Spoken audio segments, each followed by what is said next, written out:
Hello, everyone, and welcome to the Hidden Hockey Podcast. Again, my name is Matt Gordon. Sorry for the lateness on the stream today, but I'm going to talk about the 25 draft lottery that will be going on in a few minutes here. Obviously, there's a lot of links out there on social media as well as on YouTube to go and find where the draft lottery results will be at. I'm also going to talk about the USHL Futures Draft that's going on right now. Started about an hour ago.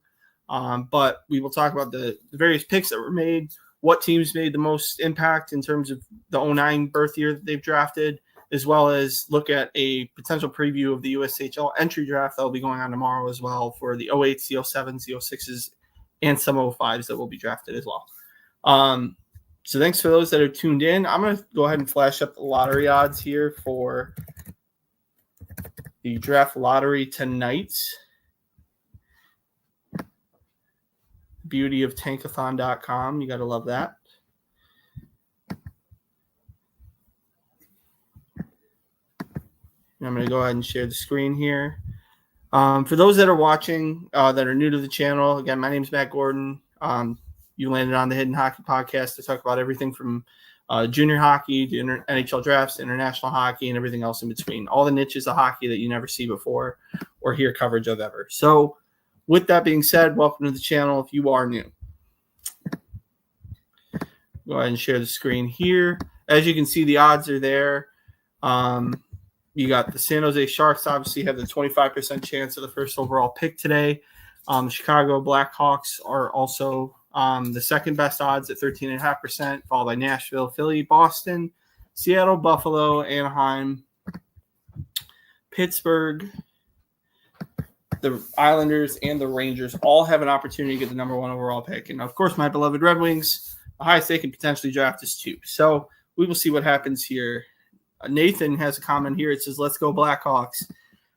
Yeah, I mean, you guys have had enough lottery luck as it is the last couple of years. Should be really interesting to see where, the Blackhawks will pick. Obviously, they're going to more than likely, based on the odds here, they say it's 4, but more than likely, I think they're going to be at 2.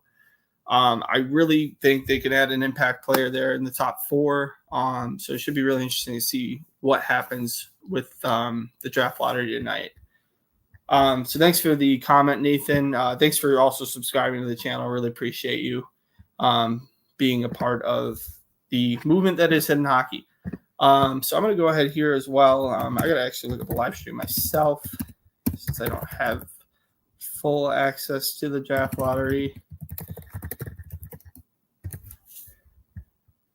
So you may hear some audio in the background. I do apologize if that's the case. I'm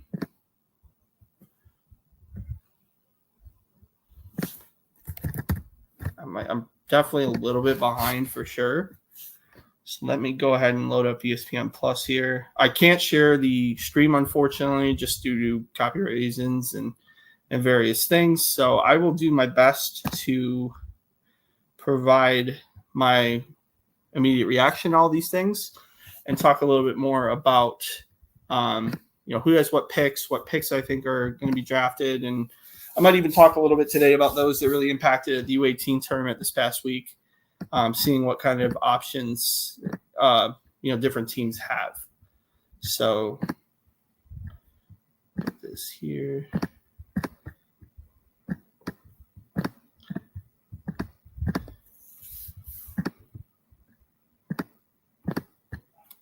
And then, if you guys have any questions, feel free to let me know what's in there. But Nathan commented again, you're welcome. I want to see the Blackhawks back in the playoffs and not fun without them there.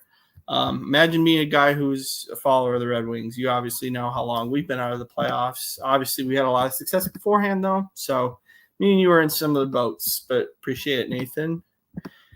Some other guys that I think are going to be really impactful players out of this draft class.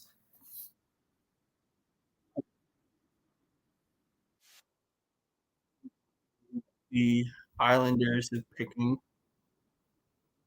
So let me go ahead here and look.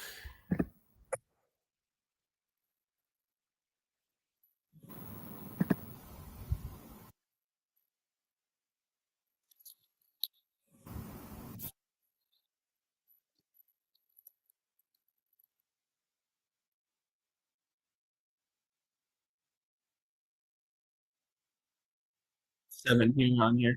Thanks to those for joining as well. I'm going to go ahead and focus on the NHL Draft Lottery for now, and then I'll talk more about the USHL Futures Draft on a little bit and give kind of a pick by pick recap, I should say, of the picks. So,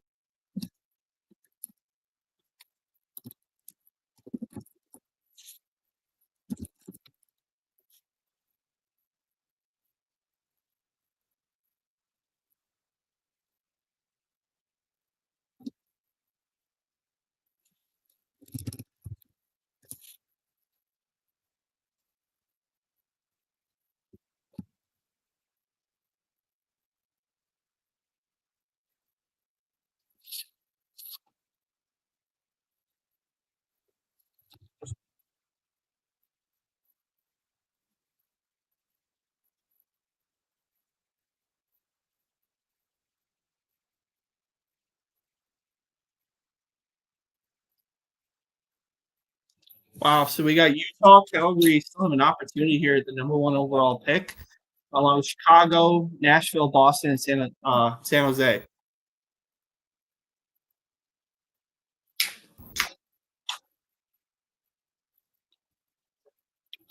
How do you guys feel about the new format here, the draft lottery? I don't know if I necessarily love it. It seems really confusing. It's not anything that you can catch up on very quickly, which is why I haven't talked as much. But it's very odd.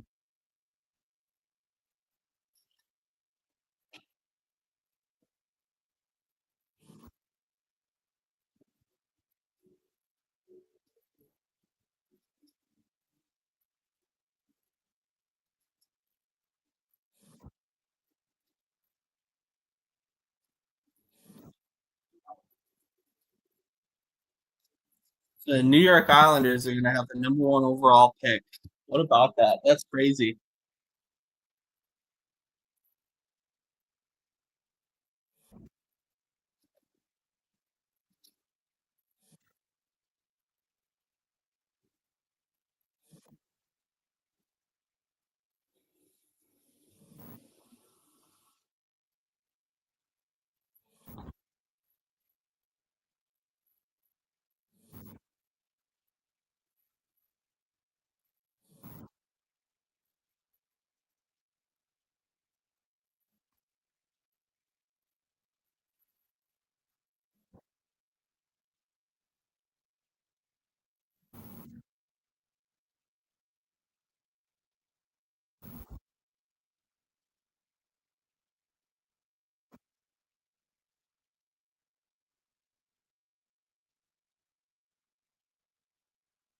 Of course, Utah gets the 4th overall pick. Wow.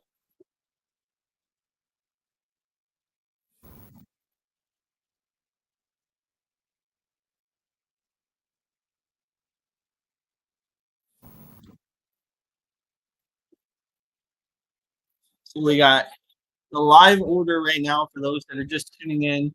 The New York Islanders are the number 1 overall pick. I'm going to mute here. Sorry, guys, if you heard the background audio there. I just needed to catch up. So the New York Islanders get the 1st overall selection, and then the San Jose Sharks are at 2, and the Utah Hockey Club gets the 4th overall pick here. So that's a really interesting dynamic.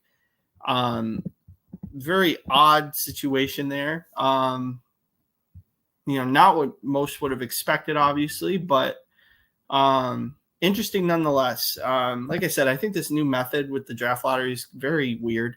I don't know if I necessarily love the way this was done. I think it kind of makes things not as exciting. But very interesting nonetheless that this was the overall order here. So let me see if the order gets updated here.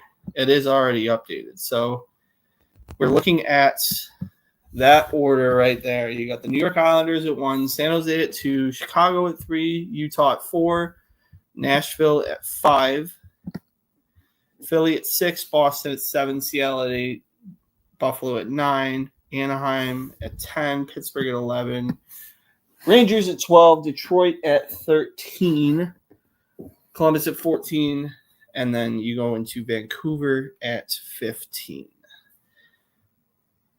Kind of an odd situation with the lottery there. I don't know that I love how this turned out for some teams.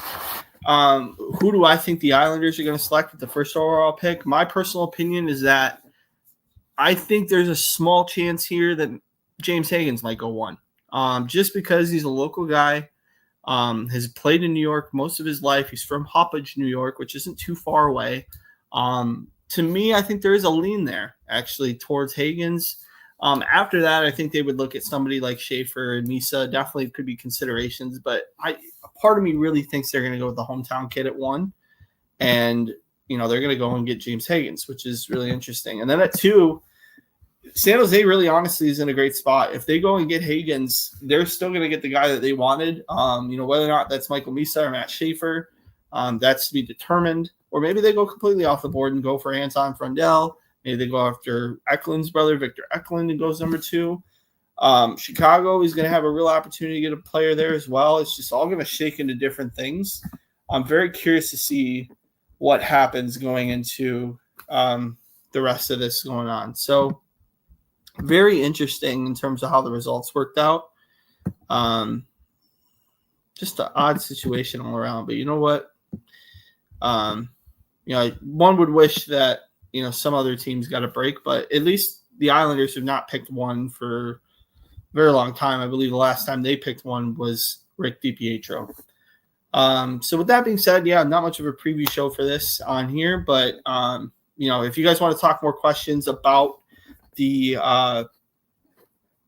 NHL Draft Lottery, we can talk about that throughout the feed here, but I'm going to go ahead and jump to the USHL Futures Draft and talk about some guys in that draft as well. So let me go ahead and get out of Tankathon and talk more about the USHL Futures Draft selections, and you'll get my live and honest reaction because I have not seen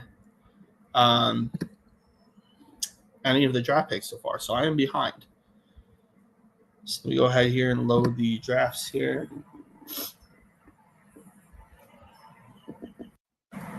Apologize for the lateness on my feed here.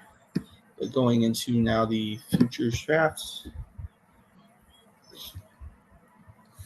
Actually, no, I have to go to USHL.com. Get the selections here. Apologize for the delays. So the draft one show. Here's the results. First overall pick there goes Thaddeus McMahon. Not who I had on my radar to be the best available player for the Futures Draft. So that's an interesting pick as well. You can go here down to 2. You got the tender pick there being James Scantlebury. Then the sorry, one sec here. Let me pull up the tenders as well for the USHL. So you could safely assume at 2 that James Scantlebury is that selection. Des Moines for the 3rd pick here. Des Moines went and selected Ryland Rooney from the Gentry Academy, a really good 09, very talented player. James Scantlebury as well as a breakout player. He's definitely somebody who will be a very impactful player at a very early point in time. So it should be really interesting to see what he's able to do. Nathan here asks, when does free agency start? In July? It should be July 1. It'll start, Nathan. So that's the question there. Thanks for that. Then you go into the 4th overall selection here. One of Gunnar Conboy or Oliver McKinney. That's one of their selections. Going into the 5th one now for Cedar Rapids. Cedar Rapids took Braden Scuderi from Mount St. Charles.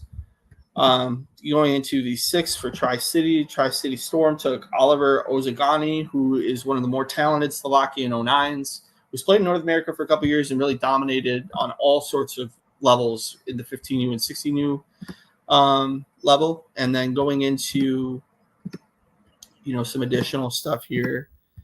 Sorry, I'm bouncing back and forth here. Caleb Dinovich went 7. Another player who was drafted pretty high in the USHL draft, the OHL draft as well. Has the opportunity to pick from either or. Number 8 here, Colin Colin Grubb, he played for Shattuck St. Mary this year at the U16 level. Kid from North Dakota, so he's obviously familiar with the USHL. Interesting pick there by Dubuque. Really like his overall skill and his development. I think there's a lot to like there. Don't know if he's on NHL draft radars just yet, but he might be, somebody who has a real impact in the near future. Nash Road, going number 9. I don't have a big book on Nash Road, so I'm curious to see. Obviously, he's well thought of. Muskegon had another tender here at 10. That's Ty Bergeron, the downriver native from Southeast Michigan, playing. He's from Flat Rock, I believe. Number 11, the Madison Capitals. One of Michael Tang or Stephen Cover, obviously, was one of the picks there. Should be fun to see where he goes here. Number 12, a pick I really like here for Sioux Falls is Ethan Sung. I really think Ethan Sung is a very underrated player. He's listed there at 5'4" and 154. Elite Prospects has him at 5'6". This is a kid with a buttload of skill, just an unbelievable talent. Really shifty, really fits well with the Sioux Falls dynamic. I think he'll be a 3 or 4 year player, for the USHL. I would anticipate him to leave Shattuck and play in Sioux Falls. I think it's a very likely observation and something that will happen. Should be fun to see what he's able to do going into the rest of this year. And then we got Daniil Butin, a kid who's a Belarusian player who moved to the U.S. I believe last year, playing for the Long Island Gulls at the U15 level. Really like his game as well. He's not anybody I have a huge book on, but the 1 or 2 glimpses I've caught of him, I really like his overall game. 14, Youngstown used one of their tenders, and they got Logan Anderson, a kid who definitely should have been in this first round, no question. It was a really savvy pick there by Youngstown. They continue to develop really nice and great talent. Lincoln Stars go out and get Landon Jackman. Landon Jackman is absolutely a stud. Definitely a great pick here. He's listed at 6'2", 207. I believe he's much bigger than that. Should be fun to see his game and what he's able to do going into the rest of next year. Definitely a guy who has his options between the OHL and the USHL. Should be really interesting to see what he's able to do going into the rest of his time and whether or not he decides to go to either or the USHL or the OHL. But either way, he's got really solid options for him, and he's got really solid options in front of him. Robert Matson gets selected next. Interesting pick there as well. I think he's somebody who I don't know if I would have had him as a first-round guy, but, to his credit, he's, got some talent, got some skill. I would have probably personally had him at second or third. In third or fourth round. But an interesting pick there in the second round. Going into the next pick there, Trevor Shorter is a guy who is a massive human being, 6'6" and 180 pounds. Also drafted pretty decently high in the OHL level, so he's getting the option there as well. I believe Kitchener took him, and then the Chicago Steel have him here. He's got the chance at really great programs to develop in. I would think because he's an Illinois native, he would want to be closer to home. So I think the Chicago Steel have done their homework and are able to get this kid pretty easily going into their roster. Becker Wenkes, I don't have a book on Becker whatsoever. I've actually not heard of him, but obviously pretty highly thought of by Des Moines, and it should be fun to see what he's able to do going into the rest of this year as well. Green Bay used their other tender to take Oliver McKinney. Then we go into the Cedar Rapids Rough Riders, and they go Jonathan Blodo. Another shorter player, kind of like Ethan Sung, but had a really impactful senior year for the Cretin-Durham Hall, Minnesota high school hockey team. So definitely somebody who is an impact player and looks like he's ready to play in the USHL. A lot of people thought he might even make the National Development Program. It was just outside of that and was cut from the program, but an interesting player nonetheless, and somebody who should definitely receive a lot of eyeballs. Max Dessner, another selection from Shattuck St. Mary, goes to Tri-City. Tri-City's developed a lot of really good small defensemen. I think it's a great landing spot for him. It should be fun to see what he's able to do going into the rest of this year. Caden Zazeta, another selection here playing for Hill Murray. I believe he's got another year of school, if I remember correctly. I'm not 100% sure if Fargo tends to let their kids play in Michigan high school hockey, so I don't know if he'll be somebody who does that or he decides to stay full-time in Fargo. Either way, Fargo's a really great opportunity for him to develop in, and it's an exciting pick nonetheless. Maxim Yakub, I thought this kid was one of the best defensemen that was eligible, and Sioux City does the right thing and selects him here in the second round. This is a kid with incredible speed, definitely somebody who scores in bunches, has a lot of opportunity to play really well at the USHL level. I would expect him to be a day one USHLer and somebody who might get 2 or 3 years in the USHL. I don't know if he's got first round quality to him in his birth year yet. But nonetheless, he's definitely highly thought of. I definitely see some top 60 NHL upside for him. And to me, I thought he was one of the better defensemen available. So great pick there by Sioux City. Cole Swanson, another selection here. I don't have a book on him or Nolan Marteau. I'll be honest, I'm naive to both of them. But obviously both highly thought of players here at this selection. Some other players, Madison took another tender, so that is Michael Tang is the guy who was decided to be picked there. Some other guys, Brody Berard, I thought that was a really savvy selection there for Youngstown. Youngstown, obviously, with the first couple picks, had some really solid swings. Brody is just like, Brady Berard and his other significant siblings that are playing in the National Hockey League, a hardworking player, somebody who checks a lot. Isn't necessarily the biggest guy, but you're never going to deny his work ethic or his ability to play the game of hockey. Really like his overall skill set and what he brings to the table. There's a lot to like. And he goes to a working class environment there in Youngstown. Again, they churn out NHLers left and right. I think there's a great opportunity for him should he choose it. Jerry DiConzolo. I had Jerry as being my top draft eligible that was still available. Again, Lincoln knocks it out of the park there in selecting him. I think, between their first round pick here, which let me get caught up again. They took Landon Jackman first, and then they go Jerry DiConzolo. Both guys who, again, were also selected in the OHL draft, but they're taking swings and betting on their development systems.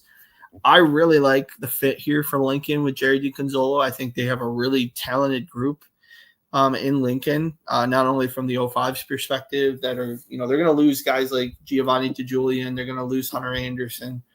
But then they have other guys that are coming up. Samuel Klein is the guy who I have a lot of time for. I think he's going to be a really impactful player, and he's going to have the opportunity to play with guys like DiConzolo and guys like Landon Jackman. And, Lincoln seems to be building themselves up to be, another, for another championship down the line here. Reese Tracy going to Chicago again, really savvy selection along with Bradley Wang. Selected after. I got Bradley rated for me. He was in my top 20. I thought he was definitely somebody who should have been very highly selected within this group of 09s and have a lot of time for a guy like Bradley Wang. Another skilled player, just like Ethan Sung.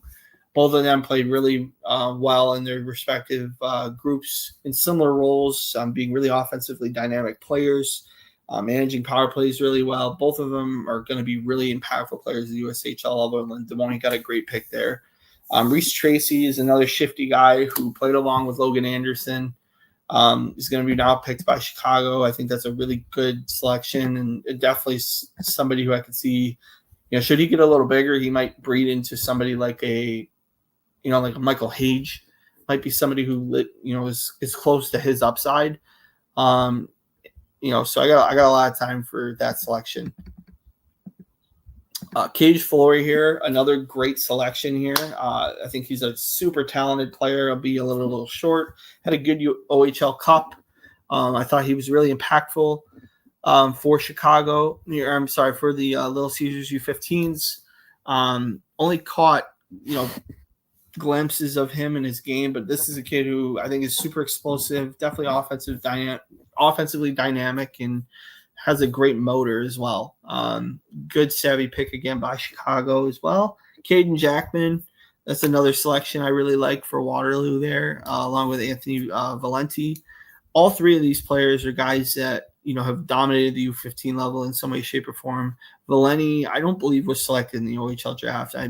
Somebody can correct me on that, but I really like his overall game and what he's brought to the table here. Good selection there by the Muskegon Lumberjacks. And with Caden Jackman, you're getting a very good player in his own right. I believe he's related to Barrett Jackman. Landon is not related to Barrett Jackman. I believe it's Caden is related. But, another player is just really solid. I feel like he's definitely ready for the USHL level, and there's a lot to like with him and his game. Drew Larioza for Dubuque here. Another great selection. A very interesting selection as well. I think I have a ton of time for Drew Larioza. I think he's somebody who's definitely going to, find himself being a 3-year USHL player. Doesn't have the most flashy game. Doesn't necessarily wow you when you watch him, but he's always smart in the way he plays. And I think I have a lot of time for somebody like Drew LaRosa. Anthony Timmerman, another great selection from the U15s of Little Caesars. I'm close to him just because he's a Rochester, Michigan native. Me being from Southeast Michigan, I get a lot of opportunities to – I didn't see a lot of live games this year, but definitely caught some, video clippings of some of these players as well. Another guy who was a shock that he didn't make the National Development Program, but Lincoln goes ahead here and takes Anthony Timmerman. Another great selection. And Lincoln, at the very start of this draft, looks like they are taking over the draft in terms of picking the best players that are available, and you're hoping that at least half of them report, right? There's a clear bet on talent here by Lincoln.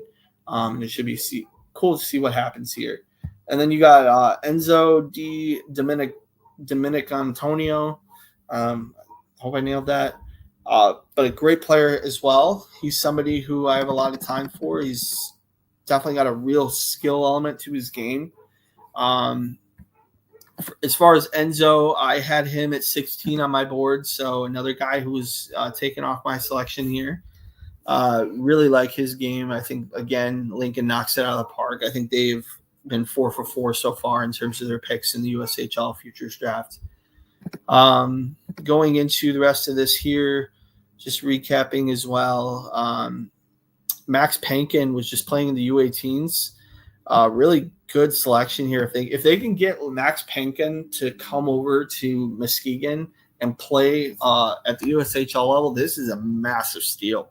If they can get it done. I didn't think he was somebody who would be interested in the USHL, but I would assume that they've had discussions with him to talk about those things. So, if they're able to get somebody the quality of a Max Pankin to play in Muskegon, that's a major swing and something that is definitely worth doing in the 4th round for the Muskegon Lumberjacks. But they've been known to get they've been known to get Russians, they've been known to get Latvians, they've been known to get a lot of different players from different countries to come over and be in Muskegon. So, definitely a worthy swing to do that. And I think there's, I got a lot of time for somebody like Max Pankin at the USHL level. Definitely somebody who will come in and make an impact.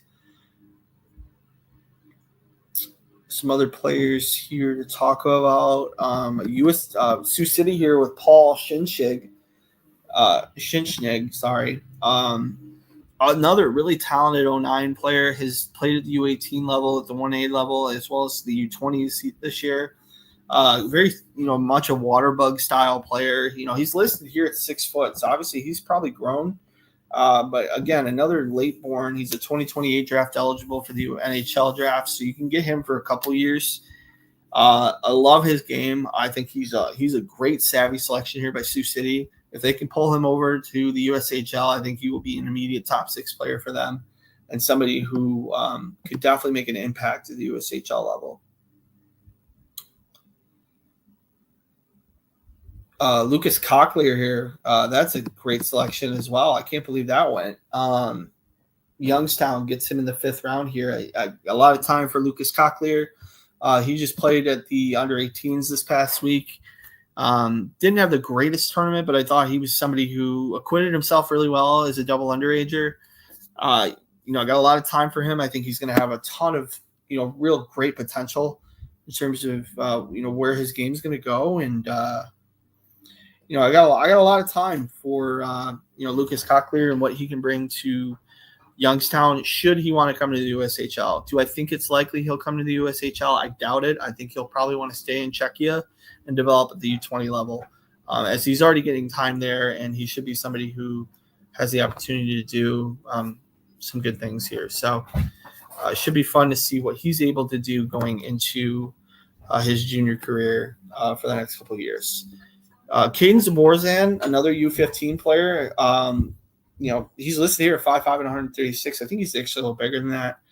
But another player who's really talented. A nice savvy pick here by Des Moines, betting on the skill instead of the size. Do have a lot of time for that kind of selection. Another player here, Sioux City again, takes a swing. Paulo Gilberto Jr. He plays for Mount St. Charles at the U15 level. Definitely somebody who has a lot of time to develop and grow. Sioux City will obviously have their opportunity to take their time with Paulo. He's a little raw still, despite the fact that he, has been really successful at the U15 level. I think there's still some more to his game. And betting on him here in the 5th round, I think, is a really savvy pick there by Sioux City. Griffin Story, I had him in my top 20. Griffin Story actually was my 7th overall pick in terms of the guys I thought were best available. A lot of time for him. I think he was a fantastic season he had the USHL level. I think there's a ton of really good talent that comes out of him. And he goes to Omaha here, which should be interesting. I don't know, with the recent issues that Omaha's had, I don't know if a lot of these guys are going to want to commit to them immediately. I think, Griffin Story is a guy who I think this, no pun intended, but the story is to be made still on him. I don't know that he will want to jump immediately to Omaha at the USHL level. I think he might find himself getting traded or moved to some other team. I just have a feeling about that. Going in here, I don't have a book on any of these guys here. Youngstown takes another kid here in Mitchell Mars. I got a lot of time for Mitchell. A great goal scorer. Somebody who has dominated the U14 level for Fox Motors for a while and had a decent year this year, but not nearly as dominant as he has been in his 13 and 14-year-old years. A lot of time, though, for Mitchell Mars. I think he's somebody who will be a very good player for Youngstown as they continue to dominate Southeast Michigan and really have a good overall scouting background in terms of, Southeast Michigan, whole state of Michigan as a whole, as well as, drafting really good Ohio prospects as well. Gabe Swenson is an interesting pick by, again, Lincoln. Lincoln does a great job in finding a good player here. Ilya Gromov for Omaha again, player from Kazakhstan, playing for the Cleveland Barons at the U16 level. That's a great swing, actually, by Omaha if they can get him to come to the Lancers. I think Gromov is a guy who might find himself in the CHL at some point. I just have a feeling based on, if Omaha selects him here, I think he more than likely will try and take a swing at the CHL. If not this year, definitely in the next couple of years. Looking at the rest here, Colton Lean is a guy who I have liked in the viewings I've caught of him at the U15 level. Bigger kid, 6'2", 170 pounds. A nice savvy pick here. I think it supplements well, and I think his prototypical playing style is very much that of the Fargo Force, team that loves to ram it down your throat. Very composed in terms of their overall game, but he has some offensive flair as well. Really like that selection. It's a good stylistic fit, I think, for Fargo. Going in here, Sawyer Schmidt, another younger player. Lincoln, again, takes a big swing and selects him. Got a lot of time for Sawyer Schmidt as well. The clear winner so far through 6 rounds for me is the Lincoln Stars. I think they have probably had one of the better USHL drafts I've ever seen. All of these players that have been drafted by the Lincoln Stars so far seem like guys who, if they can get them to commit, they're going to be a hell of an 09 group. Should be fun to see what they're able to do. And, even if you lose half of those guys to the CHL, you're going to have some guys that will be here for a couple years at least. And that leads to some championships as well if they can do it correctly.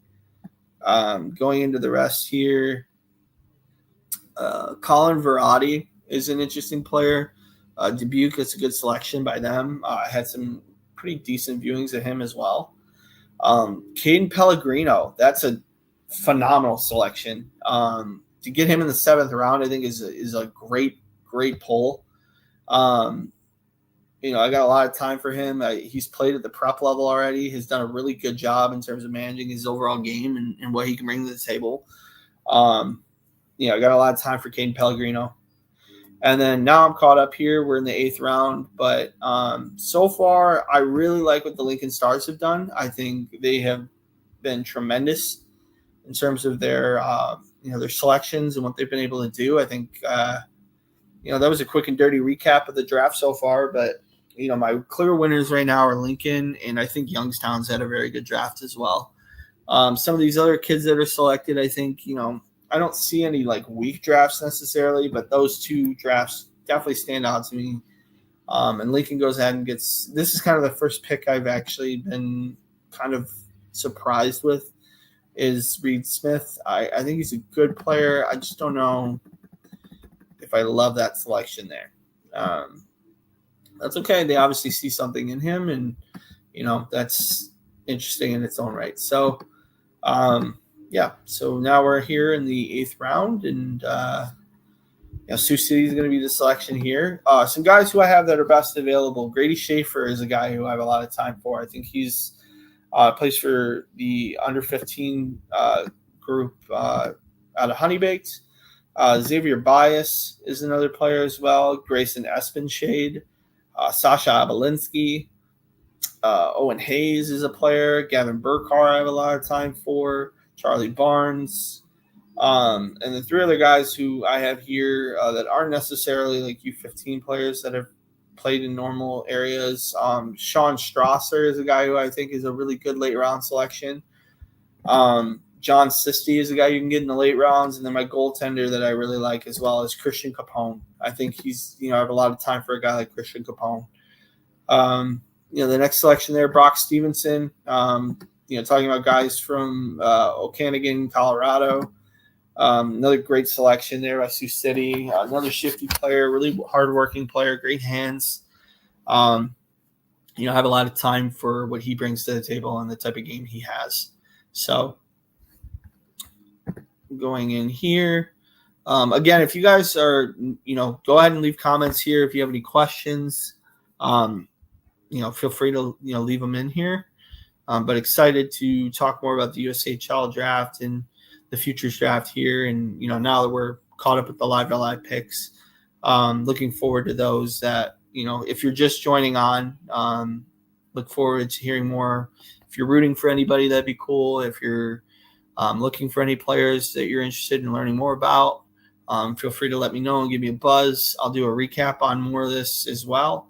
But it's great to see that, I got 6 people on here, so really appreciate you, those that have stayed on here, and love the ability to talk more with you guys. Nolan Shorter goes next year, so he's the, I believe they're twins, actually, the Shorter twins. He's 6'7" at 16, which is, that's a big boy. And, he's a forward. Chicago betting on both the Shorter brothers to, want to commit to the USHL. More than likely, I would assume that both of them will commit to the USHL. I got a lot of time for what they bring to the table, and I think adding any 2 brothers that have 6'6" and 6'7" frames to them at 15, but then also have ability on top of that. That's that's pretty impressive in its own right. So the thing that's really interesting to me so far is that Lincoln has done such an unbelievable job of finding really great talent without a tender. I think the tender process helps to kind of, I don't want to say eliminate the opportunities for these players to be, they kind of can pick and choose their selections, which if I'm being honest, I don't really love that at the USHL level. But, in a new modern development cycle, being able to choose your selections and, now with the advent of the NCAA and NIL, the CHL being able to cross over now with the NCAA, the USHL factoring themselves into this, I think the tender process does give them a unique advantage, especially for high-end talent. They have their ability to then choose their selections and sign a tender agreement. So, that play is always going to be an interesting play, I think, for a lot of USHL teams, knowing that they can do that at any point in time. And if they have really elite players they want to focus on and really factor in to their games, there's a lot of there's a lot of intrigue to that.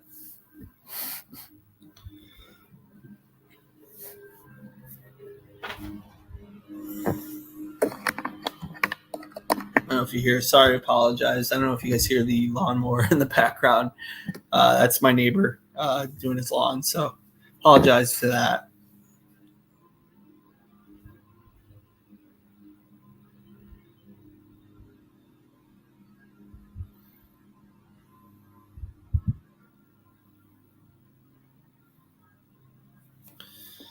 Let's see here. The next pick here, we got Hunter Kaplan.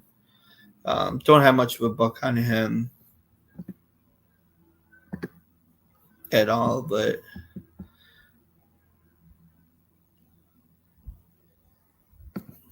I'm surprised. I'm surprised Elite Prospects isn't updating their draft board. I thought for sure they would be doing that, but they have not done so far. That in itself is fascinating. The USHL is a pretty big deal. So the fact that they're not updating it is kind of shocking. But let me see here.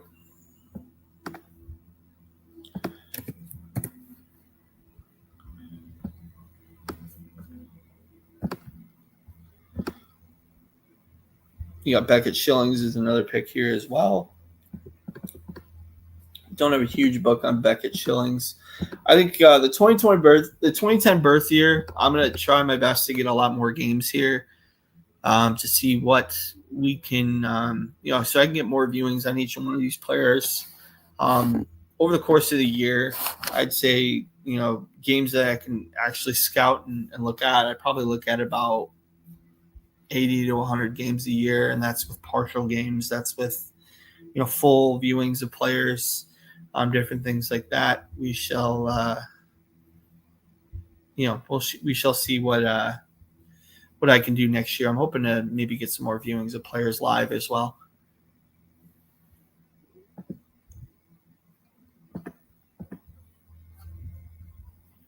I think the mower stopped. So got a comment here. Thank goodness. Thanks, honey. That's my fiance there commenting on the video.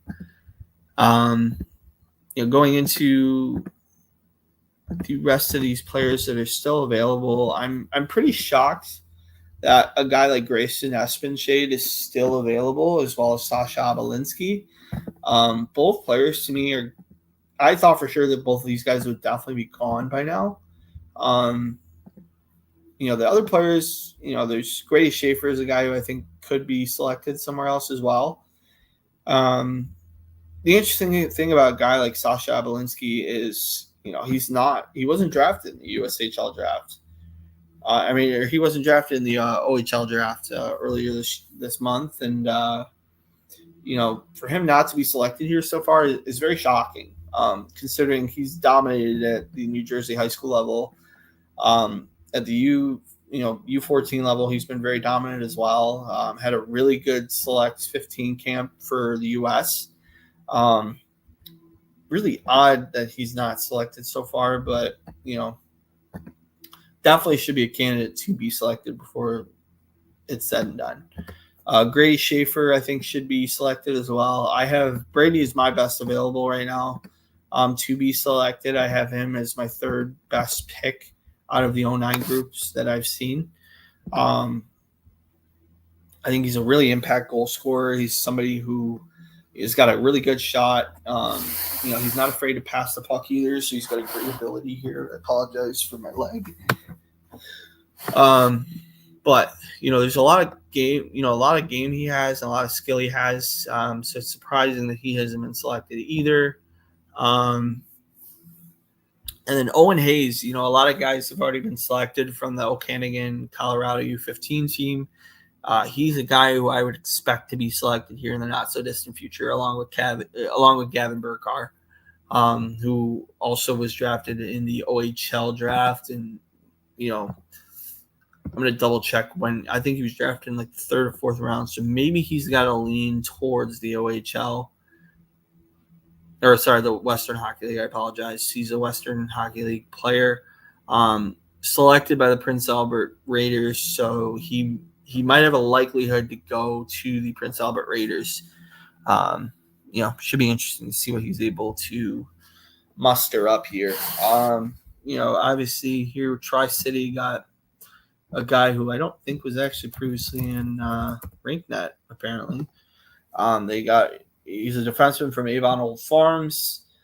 12 points at the U.S. prep level.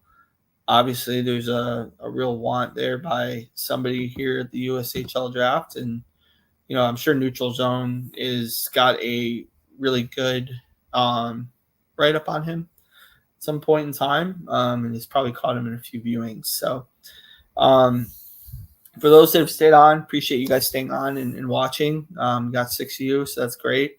I apologize for not being able to start this earlier. The Western Hockey League Draft, I'm not going to be able to do a live Western Hockey League Draft on Wednesday just because they start so early.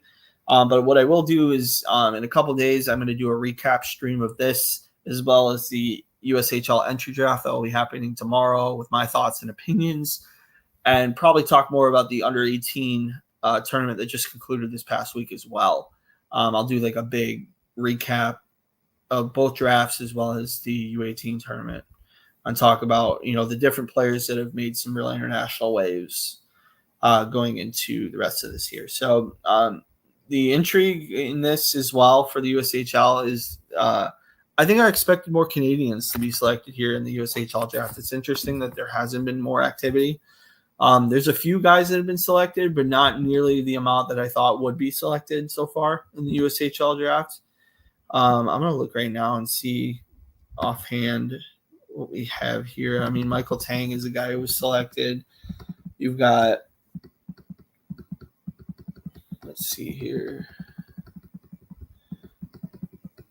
1, 2, 3.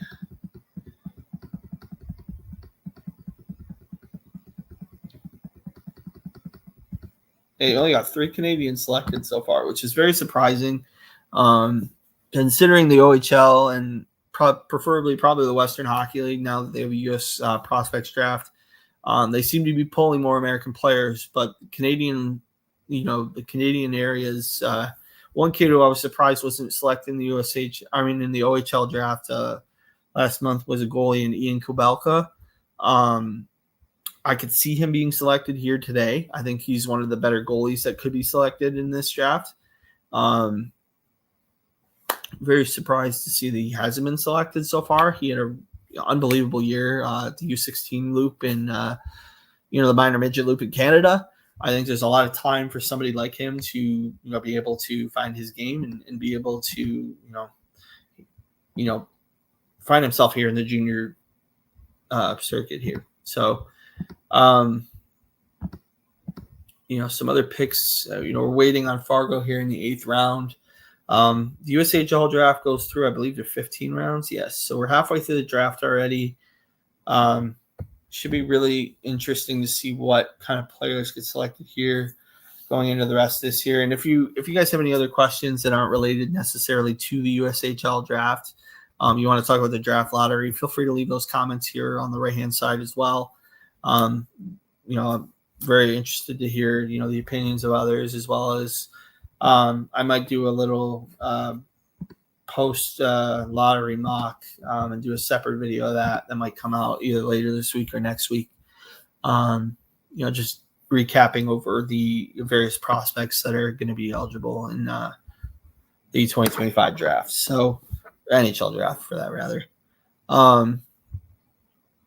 Got a real pause here in the USHL draft, but again, for those that are, new to the channel, or if you're just dropping in, please do yourself a favor. Please subscribe to the channel. Really appreciate you guys that have stayed on here, and, share with your friends for those that are interested in learning more and, want to grow this out for more people to view. And, I really appreciate those that have already shared it with various people. So, I'm up to 231 subscribers, so that's great to have those that have subscribed to the channel. And want to see more people that are engaged within the content and doing more to talk about the USHL draft. So, as well as, any other international or indoor hockey related topics. So again, for those that have stayed on, thank you so much.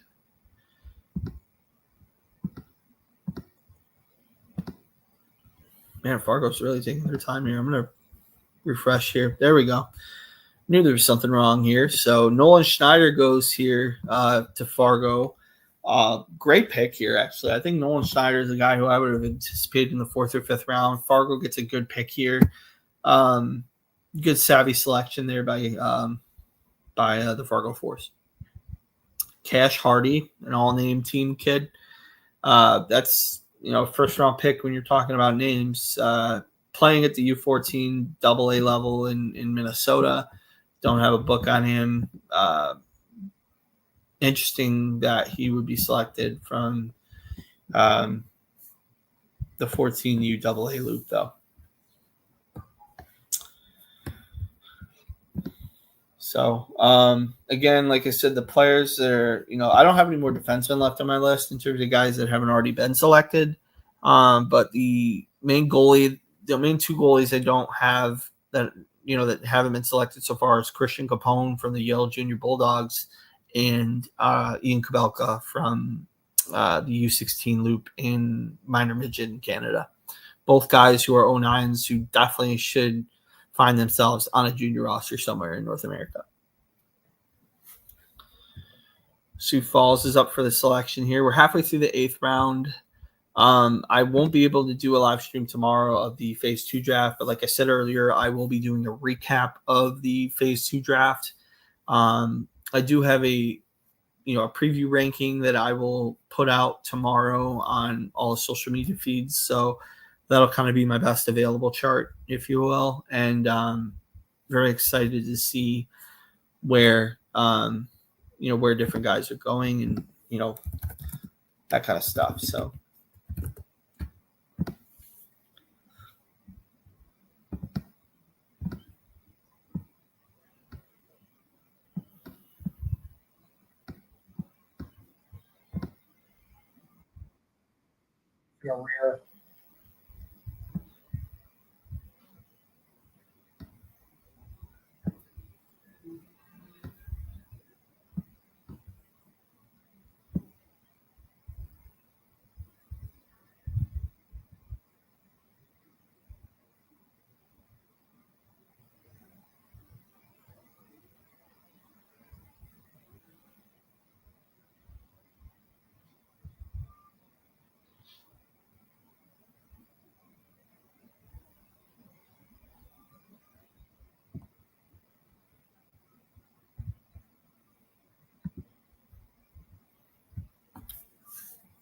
we got 8 people on here. Really appreciate you guys that have been on here. So far, my early opinions, like I've said, if you just joined on here, I think the best draft for me out of the USHL kids that have been selected, I think Lincoln is by far and away the best draft so far. They have knocked it out of the park with pretty much every pick they've made so far. I think they're the class above everybody else right now in terms of their selections. I really like the draft so far of Muskegon. I really like the draft of Chicago, and Fargo is quickly climbing up the ladder for me too. I think those 4 teams really the clear front runner, I believe, is the Lincoln Stars, but I like what the Chicago Steel have done. I like what the Muskegon Lumberjacks have done, and the Fargo Force have also had a very good draft so far going into the rest of this year. So again, for those joining on and are new to the channel, please do yourself a favor and subscribe. Really appreciate those that have stayed on here and are willing to engage in the content here. Just did a refresh to make sure I'm not missing out on any picks. So I apologize here. And I did miss out on a few. Obviously, RankNet's got some issues. Of the 3 that are selected here, I don't have a big buck on either one of these. But, interesting the amount of late-born 09s that are selected so far as well. I think there's a really interesting amount of people that are selected here. So, it should be fun to see what what kind of players are selected here going forward in the rest of this USHL draft. So I'm on the USHL feed right now, and they got a bunch of kids bantering and wasting their time here. So I if you are joining and you're sick of the stuff that's going on here, welcome to the channel. So again, any questions though, feel free to leave them in the chat. Really appreciate those that have stayed on. And I'm probably going to go here until about probably 9:30, and then I'll probably go off. So again, so far the really impactful players that have been in this draft so far have been my favorite selections so far have been from the Lincoln Stars. I think the real players of intrigue are guys like Jerry DiConzolo, both guys, guys that have been selected high up in both the OHL and the USHL drafts. There's certainly some intrigue with that. Whether or not, some players are going to report, some players won't. We're living now in the new USHL. So, the USHL is maybe trying to find themselves in a recruiting war more with the OHL, the WHL, and the QMJHL than ever before. The talent that's selected out of these groups, I think there's, I have a lot of time for a lot of these players. I think the 09 birth year is a strong birth year? I think it is. I think there's, some really good players that are eligible this year. Got a lot of time for players like, that have been selected so far. And, it should be really fun to see what, kind of players are coming out in the rest of this birth year here. Chase Warsofsky as an Omaha player. Wondering if he's related to Ryan Warsofsky, who would be the San Jose Sharks coach. I mean, it could be a complete coincidence, but it's also interesting that he would be somebody selected here. So there might be some tangential relation there, but nothing that's proven to be, a direct relation. Lincoln's on the clock now, so more than likely, if they're following the list that I have right now, they're going to go for Grady Schaefer. They'll go for Grayson Espenshade, Sasha Abelinsky. Gavin Burkar might be somebody who's selected here. Obviously they're taking swings on talent, and they don't really care what people think or what people say. Because if you can get half these kids to report, you're doing a hell of a job in Lincoln. So, should be curious to see where their selection goes here. I'm going to go ahead and refresh RinkNet real quick, see if I can get their picks here. And we got Emery Ibsen. I don't have a book on him, so not anybody I'm greatly familiar with, but obviously Lincoln is taking their swings as they have in the first 7 rounds, or first 6 rounds, if you will. And, now they look to get the guys who maybe aren't as highly thought of, but maybe sleepers in their general selections. So 9th round is here. 6 more rounds left in the USHL draft. Really curious to see, what kind of players there are. Is there going to be more international kids selected? Or are you going to have some non-traditional hockey country kids selected? If it goes that route, who are some other guys that could be looked at? There's some, I didn't really see a ton of 09s that I felt were going to be non-traditional hockey, kids that would want to be selected.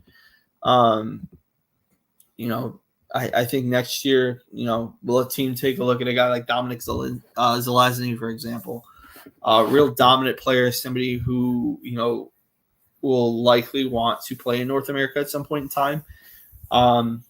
Should be interesting to see where, they go from here.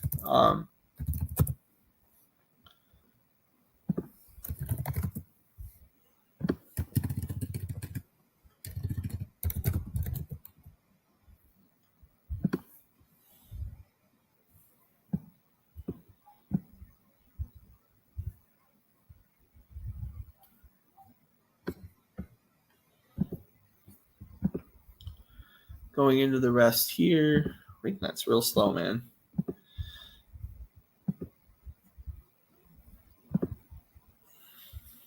Yeah, right? That's like way behind. Luke Warner, that's an interesting selection there for Chicago Steel. Chicago has been really taking some big swings on players. I think they used to do that a lot. They were obviously a team that, they've gone out and gotten an Adam Fantilli. They've had Macklin Celebrini.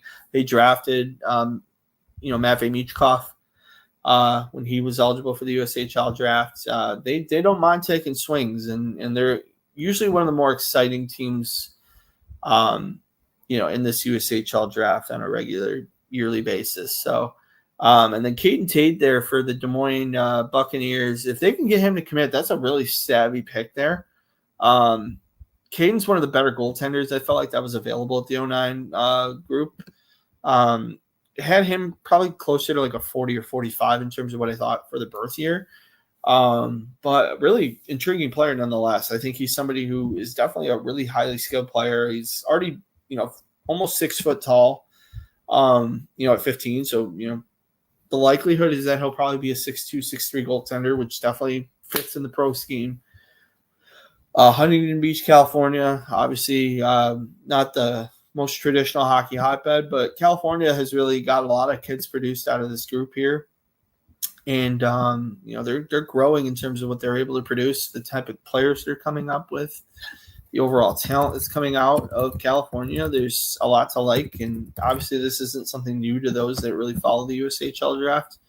There's a lot of players that have come and played in the pro level, and, it's a real credit to those that are involved. I have a lot of time for, the overall skill of these players and what they're able to bring to the table here. So, Luke Warner's a big body. That's somebody who I think will play. If he does play in the USHL, he's going to be a very impactful USHL player. Norman Green, that's a really savvy selection. He was also picked in the OHL draft as well. 9th round pick here for Green Bay. This is the first selection I think of Green Bay's that I actually really like. I think he's a really good skilled player. Nothing that's super amazing in terms of his overall ability, but you can bet on his upside pretty easily and feel really good about what he brings to the table. So I like seeing that, teams are still taking bets on swings, bets and swings on talent this year. Even though, his lean might be more OHL, but if you can get in with the Green Bay Gamblers, that's a really good program. So, good savvy selection there by the Green Bay Gamblers. Cedar Rapids here. I'm going to go ahead and refresh again since RinkNet's giving me issues. Nothing so far. We'll see if they're going to continue to do what they're doing here. But for those who are wondering, what is RinkNet? What is it? It's their leading scouting software for a lot of junior and pro scouts. It's a various network of guys that are involved in RinkNet, and I got a lot of time for the program itself. So, but they usually power a lot of these draft engines. A lot, the OHL draft used to run on RinkNet. A few of these others used to run on RinkNet, but they've developed their own systems, and the USHL has kept RinkNet in their system for those that wanted a lesson on that. So, again, for those that are interested and have just joined, do yourself a favor, leave any comments you want about, if you want to talk NHL Draft Lottery, we can talk NHL Draft Lottery. I'm currently covering the USHL Futures Draft right now. If you guys have any questions in terms of prospects for 25, 26, 27, in terms of the NHL draft, feel free to let me know. Otherwise, welcome to the channel, and look forward to talking more with you guys on, the different players that are available, not only in this USHL draft, but those in the 25 drafts as well. And, give me your feedback in terms of, what you guys thought about the overall selections in the, the NHL draft here. I'm going to do a post mock lottery draft, or a post lottery mock draft, I should say. Sorry, can't talk today, but I'm going to do a draft on that and probably share that this week and get your guys' thoughts and perspective on it. But for those that are interested in learning more, feel free to leave any questions, comments, anything you want in the chat, and we'll talk more about it. Grayson Espenshade goes here in the 9th round to the Cedar Rapids Rough Riders. I would argue that's their best pick of the day, honestly.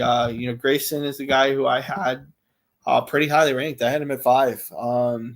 He's definitely one of my guys who I have a lot of time for. I think he's a very skilled player. He has dominated at every level for the Wilkes-Barre Scranton Penguins, or I'm sorry, for the Knights here.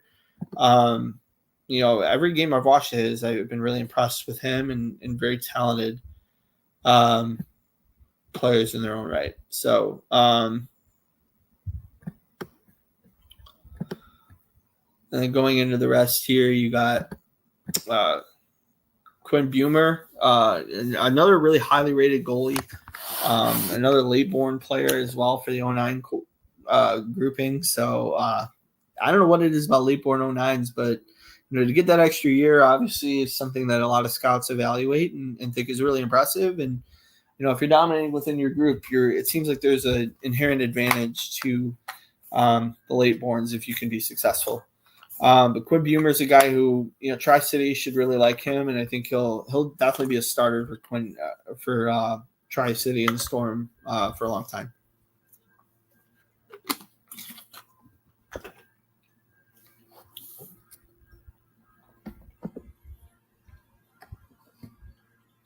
Yeah, Sioux City's up next. Go ahead and refresh real quick. We're already halfway through the round here, going into round 10. Again, for those that have just joined on here, please do yourself a favor. Please, if you're new to the channel, please subscribe. I'm going to be, sharing more about junior hockey and the drafts going into the next week or two. This is kind of a heavy part of the season in terms of, when these junior hockey leagues are drafting and when they're able to, make their selections. And I'm somebody who looks at all levels of hockey and likes to evaluate the talent at those levels. And if you like that content, you like the ability to talk with some nerd that's like you, do yourself a favor and please subscribe. And I greatly appreciate those that are intrigued in learning more about the players, not only in the USHL, but the QMJHL, the OHL, and the Western Hockey League, along with those that are, ultimately going to the NHL draft. So, if you like the content, you like international hockey, you like the prospect coverage, and you like being able to learn more about the junior hockey circuits, do yourself a favor and please subscribe to the channel. So going into the rest here, we got Sioux City is up now. I'm waiting for them to make their pick here, and they do make their pick here. Channing Goodwin is a really interesting player for Waterloo. Again, a good savvy pick here in the 9th round, shiftier player. I think his skating needs a lot of work, though, in all honesty. I think he's shifty, but you can be shifty and slow or shifty and fast. And I think he leans towards being more shifty and slow. With him, I think there is some development time, though. I don't think he's an immediate step in to the USHL kind of player. Maybe he's somebody who rides a few camps and continues to play high school hockey in the near future. And, he'll find his game and where he'll be able to go going into the next year. So a lot of time for somebody like Channing Goodwin.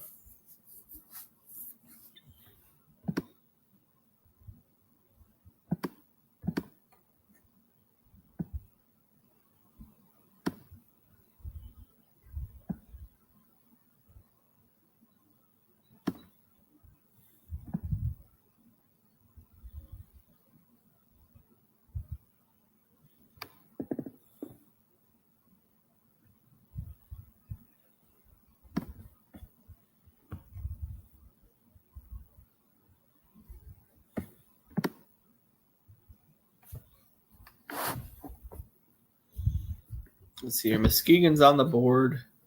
Let me go ahead and refresh here. I'm sure they've already picked. They got Jason Hayer, Calgary, Alberta native for the Boston Hockey Academy. Interesting pick for them. Muskegon tends to stay away from Canada. So that's an interesting pick nonetheless. Obviously, they've gotten, players like Tynan Lawrence plays for Muskegon now. But interesting. That's a very odd pick for Muskegon. Not one I would have expected. Nothing wrong with the players, just an odd area of selection. Madison here now with back-to-back picks. They take Colin Yandel. You're going to ask me if you're interested, you're going to ask me the question, is he related to Keith Yandel? And I'm about to answer that for you right now because I am not sure. So let me look up here.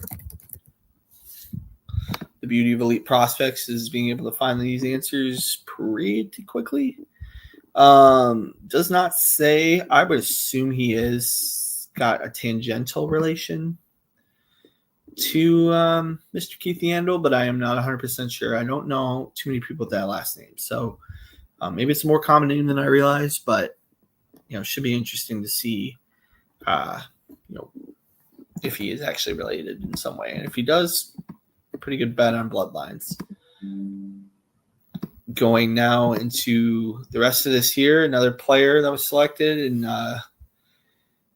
Peyton Collins, a Tennessee native. He's got a brother who probably will also be selected in the USHL draft here. Ninth round pick is interesting. The National Junior Predators program is one that is growing, is one that is still very much in its infancy. But to get a player selected out of there, that's a pretty big deal for the USHL and for that program as well. So big kudos to the National Junior Predators for being able to draft a player like, Peyton Collins and get a guy selected in the USHL draft. A couple more picks here are selected. Declan Watton. This is a big human being, somebody who I have not caught viewings of the Seacoast Performance Academy. I do hope to maybe get some more viewings of them this year, being that they're a newer academy and they seem to be producing a lot of really great talent. So it should be fun to see the type of players that come out of the Seacoast Performance Academy, because there is a lot of really elite 2010, 2011 players that are coming out of that program. So seems like a really good selection there based on the newly developed pedigree of the Seacoast Performance Academy. Lincoln here takes Nicola Antonacci, goalie, 6'2", 175 pounds. This is a big kid for 15. Going to turn 16 next month. Playing for Culver already at the U16 level. Intriguing play nonetheless. Again, Lincoln continuing to tantalize with their draft and finding really interesting picks, to select here. So it should be fun to see what happens here. So I'm going to go ahead and refresh here because more than likely Omaha made their selection here in the 10th round. They tend to go quicker here in the 10th round. So we got Gavin Anderson here selected. No real opinion on him. Of the best available guys that I still have left from the 09 age group, Grady Schaefer again. Not sure why he hasn't been selected yet. Definitely somebody who should see his name picked in the next 5 rounds. Sasha Abelinsky, same thing. Should definitely be a guy who's selected here in the not-so-distant future. Gavin Burkhardt, definitely a guy who should be selected. Charlie Barnes, another player, bigger kid who should definitely be selected. Strasser is a big kid who should be selected. Sisti is a little bit smaller, but, smaller guys have gone selected in this draft. And, Christian Capone. Those are my best available guys that are still left on the board here. Going to go ahead and refresh here. Chicago making their selection here with Carter Lundmark and Charlie Barnes here. I was just talking about him, gets selected by the Des Moines Buccaneers. Another player who, again, really savvy player, super solid skill set. A Nebraska native, which is not very common, but really impressive nonetheless for Nebraska to produce a guy in the in the USHL draft here. So, again, really shocked by that selection, but in a good way.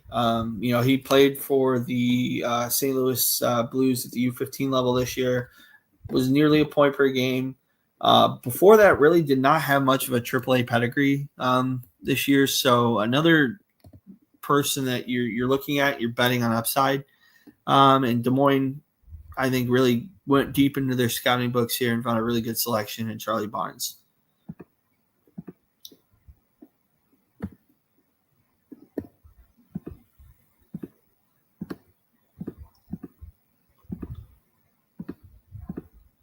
So my top 16 that are still eligible are still available.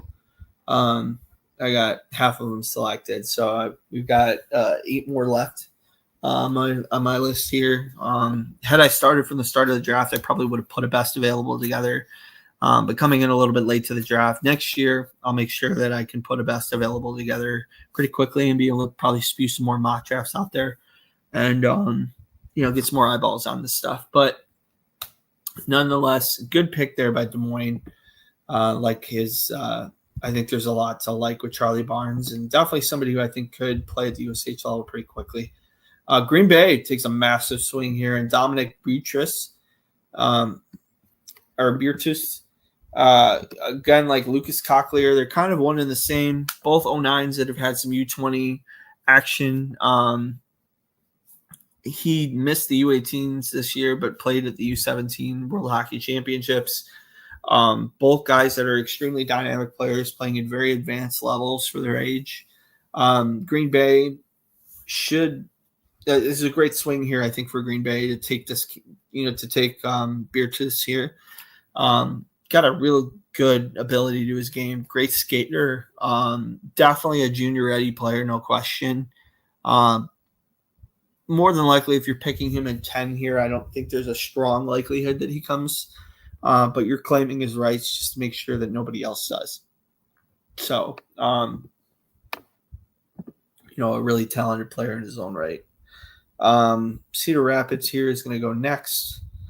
And they're not. Oh, I thought they made their selection. They have not yet. Going into here again, 6 people on here, so really appreciate you guys that have stayed on. If you have any questions, again, like I said, they don't have to necessarily be USHL draft related. I would expect that most of them are not USHL draft related, but those that are tuned in and just watching, really appreciate you guys. And if you like the content, you like my analysis, please subscribe.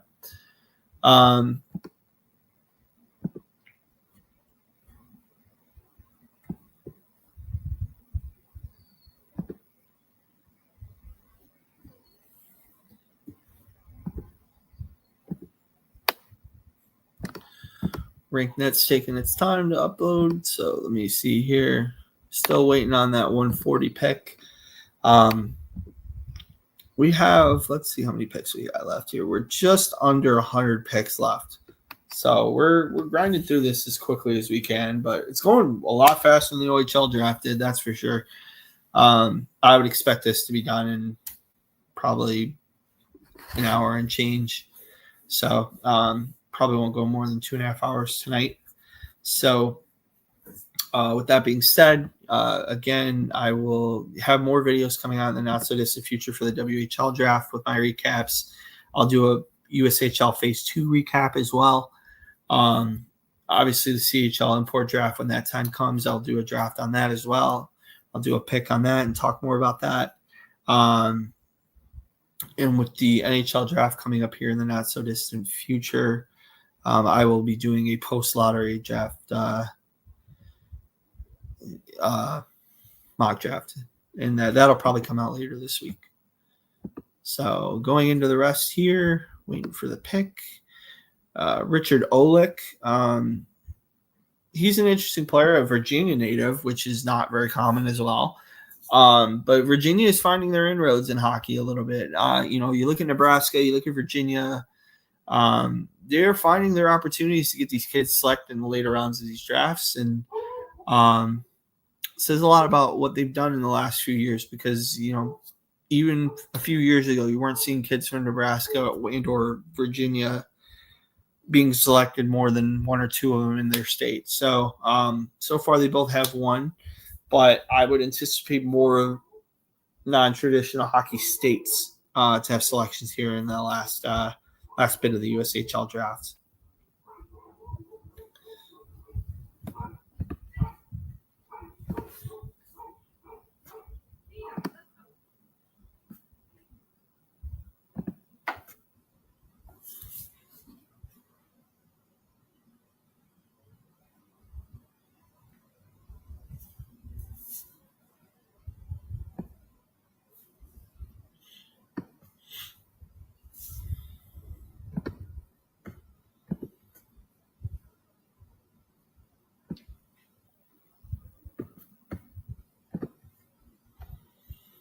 RankNet again continue to be a little bit slower, so I apologize for those that are hoping this goes a little quicker.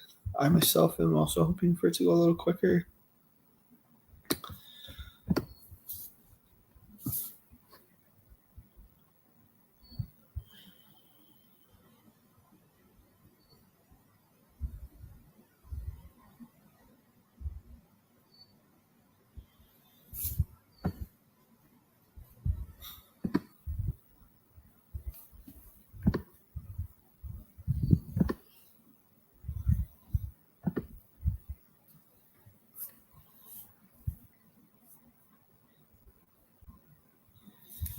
Again, if you're new to the channel, please do yourself a favor. Please subscribe. Really appreciate those that would subscribe to the channel.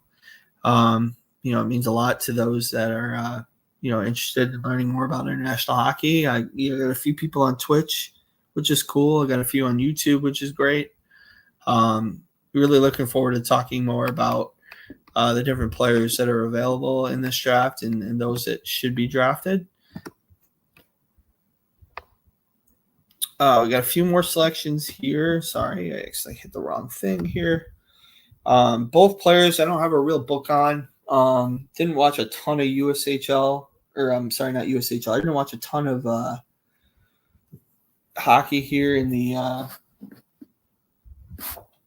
Minnesota high school level, but it should be interesting to see what kind of players are coming out of this group here. I'm going to go ahead and maneuver some stuff around real quick so I'm a little more comfortable. So I apologize for the movement here, but go ahead and set up a little better. So there we go.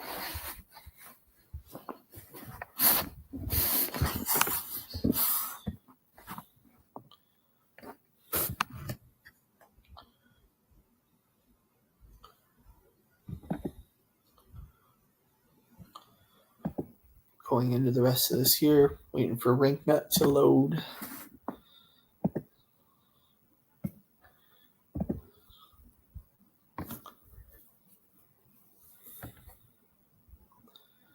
A little slower through the picks, eh? A lot of Minnesota kids picked in this USHL draft this year as well. That'll be an interesting dynamic going into the rest of the next couple of years here. Are we going to see large amounts of Minnesota high school hockey kids selected this early in the USHL drafts? Are they going to be taken by the Western Hockey League? I do think there's going to be some territorial rights in some states. I think, should the trends continue the way they are, I think the Wisconsins, the Minnesotas, the Michigans, they're going to find themselves in heavy USHL footprints. I think, the other niche areas like Florida is going to find themselves probably 50-50 split between the USHL and the OHL. You look at places like Washington. Washington is a place that's likely going to lean more Western Hockey League. There should be a real interesting dynamic in terms of, what players, what states push players to what development leagues. Is there a pipeline that's developing in other states that, will result from the changes within the hockey development cycle? And it should be fun to see where some of these players come from. And speaking of another niche kind of area is Sioux City, Iowa. So they Sioux City, Iowa, the Sioux City Musketeers get back-to-back picks here. They go and take a kid from California, but then they go and get a hometown kid, Houston Smith, going to Sioux City. Very cool to see that a kid from Sioux City is actually drafted by Sioux City. Not very common to see that happen, so that's really cool. It might even be the first time that's ever happened in the history of Sioux City. So very, very cool opportunity and selection there. Probably somebody who wasn't on a ton of radars, so that's, again, something that, nobody's really expecting to see, but it's very cool that it even happened. So very, very cool selection there.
Look here, RankNet should be flying up here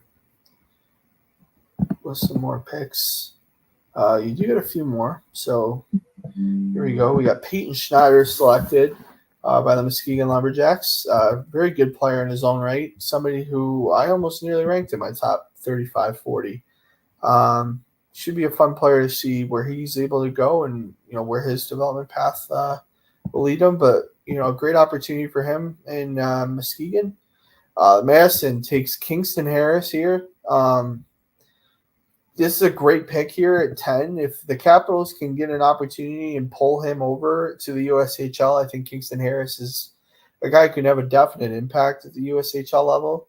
Got a lot of time for somebody like Kingston Harris, really dynamic player, somebody who brings it most times. And, was really shocked to see how low he went in the OHL draft. So there's a real opportunity for the USHL here to snag a really talented player very easily. Jacob Tutsnio, another player who's a very impactful player, somebody who I have a lot of time for. I think he's a very intriguing player with some definite USHL upside. Should be fun to see where he's able to go and, playing for the Westchester Express or, a program that doesn't necessarily produce the most elite high-end talent, but they always find a way to produce talent. So, a lot of time for guys that can come out of that level and play really well. So, very intriguing selection there by Tri-City. I'm going to go ahead here. Youngstown probably has made their selection. They have, and they get Cole Brindley, a goaltender from the Florida Alliance 14U team. So, Cole Brindley is the selection here. I'm wondering if he is related to Gavin Brindley. I would assume he is, but we'll see.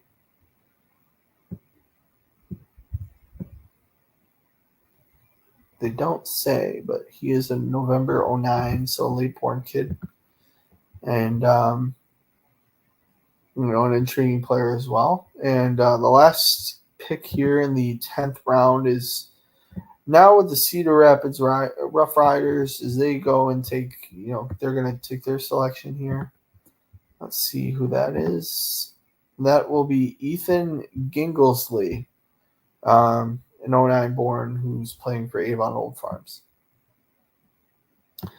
5 more rounds left. Got the 11th, 12th, 13th, 14th, 15th rounds here.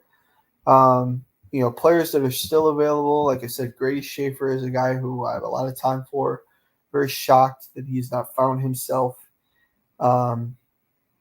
selected here in the USHL. Unless he's got a very clear lean to the Western Hockey League. He is selected by the Portland Winterhawks and was selected pretty highly. So, there might be a real opportunity for him to play in the Western Hockey League here. Another player here that I didn't mention a lot yet, but I think he's starting to come to fruition here as a guy to look at, is Xavier Bias.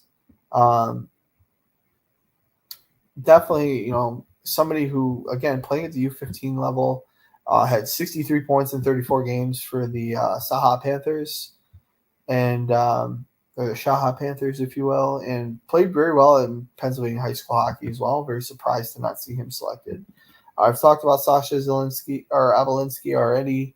Definitely somebody who I think deserves to have a little bit more time here in drafting. Owen Hayes, again, somebody who's been super dominant through the most ranks here, and played really well, and I think actually outproduced Colton Lean and Brock Stevenson and some other guys that were selected. He was right there with them. Owen Hayes actually outscored Brock Stevenson and Colton Lean, but was a part of that really good group there for the O'Cannigans. So that's a big time surprise to see that he wasn't selected. Just an very interesting that he was not selected so far. And I would think that he's going to find his name selected here in the not so distant future. Burkar, again, is a guy who found himself drafted by the WHL. Sean Strasser is a guy who I think he should definitely find himself on some radars. Played already at the U16 level and played for the Wenatchee Wild. Kid from Richland, Washington, definitely got a WHL lean, but I think he's a guy who deserves a lot more time and observation at the USHL level. Omaha here. Let's see who they select. They take Fisher Ishwaran, another kid from the under 16 grouping, and an intriguing player nonetheless as well. Thanks, I selected on there. My apologies. That, but again, if you guys have any questions, feel free to leave them in the chat on the side here. I haven't really caught up with it yet. I probably will do so towards the end of the video. But we're going here now into the 11th round. I can't believe we got 7 people on here. So those that have stayed on here, really appreciate you guys. If you're new to the channel, please do yourself a favor. Please subscribe. If you want to learn more about junior hockey, really would appreciate those that have stayed on here and continue to watch as I go through the rest of this draft here. Another O'Canigan, Colorado kid, and the goaltender Aaron Lenars gets selected by Green Bay. Elias Earhart, another late born, gets selected by the Madison Capitals under 15 grouping, which at first I looked at that and thought the Madison Capitals actually selected him, but the Des Moines Buccaneers did. Going now to Cedar Rapids. Let's see who they have made their selection to be. Still waiting on that. So less than 90 picks in now. Left in the draft here. I think actually it's even closer to 80. Yeah, 236. So yeah, we're at 82 picks left. Again, just 2/3 of the way through the draft here. Should be fun and exciting to see what players are selected here by the rest of the teams here. You got Jackson Craig selected, playing for the Dallas Stars. There's a lot of Dallas Stars players that have been drafted as well from their U16 group. Obviously, an emerging program that has developed and grown a lot of players. One in particular, JP Hurlburt, who should find himself pretty early in the 26th draft. Played really well for the National Development Program as well. Intriguing player and somebody to definitely watch out for. But as far as, players that are still left, there's, some interesting players that are still left. John Sisty's another kid who this year kind of came onto the radar of a lot of people. At the U15 level, he has a massive amount of points. He's had 122 points in 52 games. I'm very surprised to see that he has not been selected yet. I thought he would see his name here just from sheer production to be selected, but, I guess c'est la vie there in terms of what he's been able to do. So, again, like I said, Brady Schaefer, Xavier Bias here, Avalinsky still yet to be picked. Owen Hayes still yet to be picked. You got 7 of the 16 left that have not been selected so far.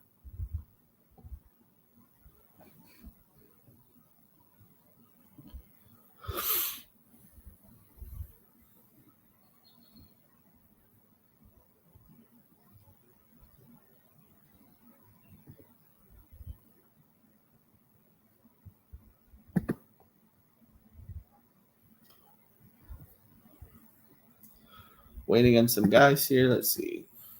Go ahead and fast forward through this here. Alex Sargo goes at 156, 5'2" and 123 pounds. Is that right? That's a short guy. That's a really short player.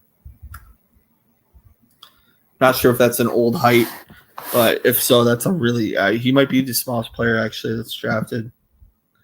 I'd have to look, but let me see.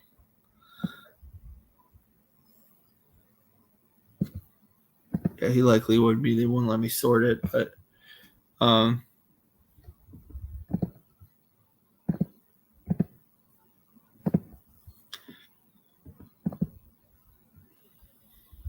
Fargo still now. They're up for selection. We're waiting for them to make their pick here.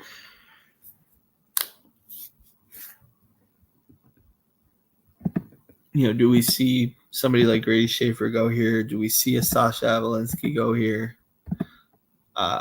That's still to be determined, but there's some really intriguing players that are still eligible that, should be selected here in the next few rounds.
Go ahead and refresh the feed here. And we got a few more selections here. We got a kid from the Czech Republic selected, and Maximilian Marish. I'm going to look him up here because I don't think I've ever heard of him. So let me look him up. And then you got, so with Max Marish, let's see here. He's 6'6", which is a big kid listed here. Has not even played actually at the under 20 level, which is really interesting. Scouting at the U17 level is very, very much a non-regular thing to do, but obviously they were clearly looking at some players here. More than likely the likes of somebody like Dominic Zalesny for next year. and some different players that are eligible. But man, what a deep cut find there for them to select him for the Fargo Force. Not sure if he's already got an opportunity here to go to Fargo. But that's a savvy pick there, actually, by the Fargo Force. Really good selection there. And, if they're able to get a guy like him to come over, that's a very good late round bet to get him to come to the USHL. And then you got Landon Meaden here. Another player who's playing AA hockey, but for Minnesota, where they don't have Bantam AAA there. So a lot of their players go on to play either at the U15 or they play, higher end levels. So, looking at the player here, I don't have much of a book on any guys who play at the U15 level, at the AA level, just because usually you don't watch a lot of AA hockey.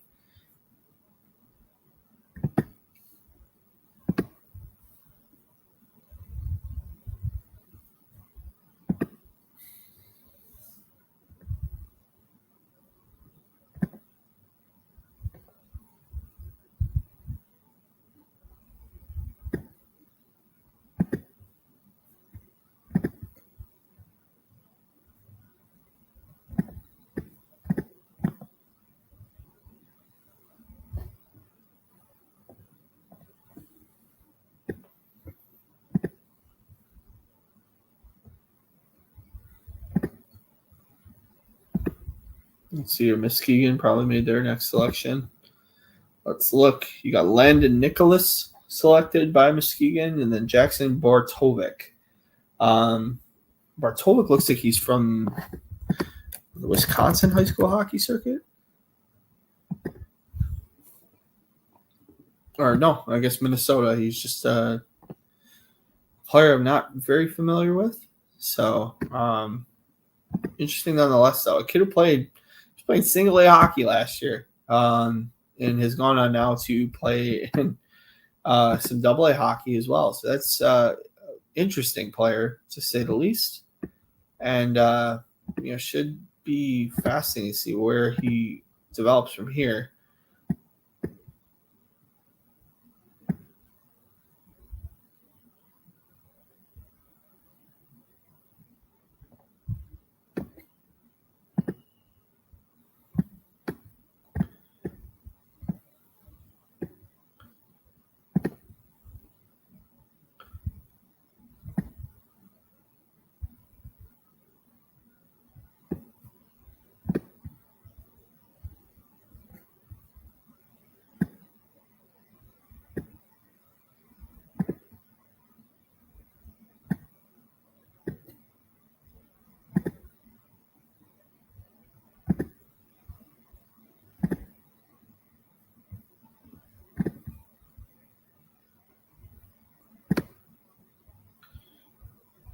Chase Logie gets selected by Sioux Falls here. Again, we continue to have some interesting players that are still available right now. There's still 8 guys in my top 16 that are still available. Guys who I think should – all 16 of the guys should find themselves drafted in some way, shape, or form. I think they're too talented to not be selected.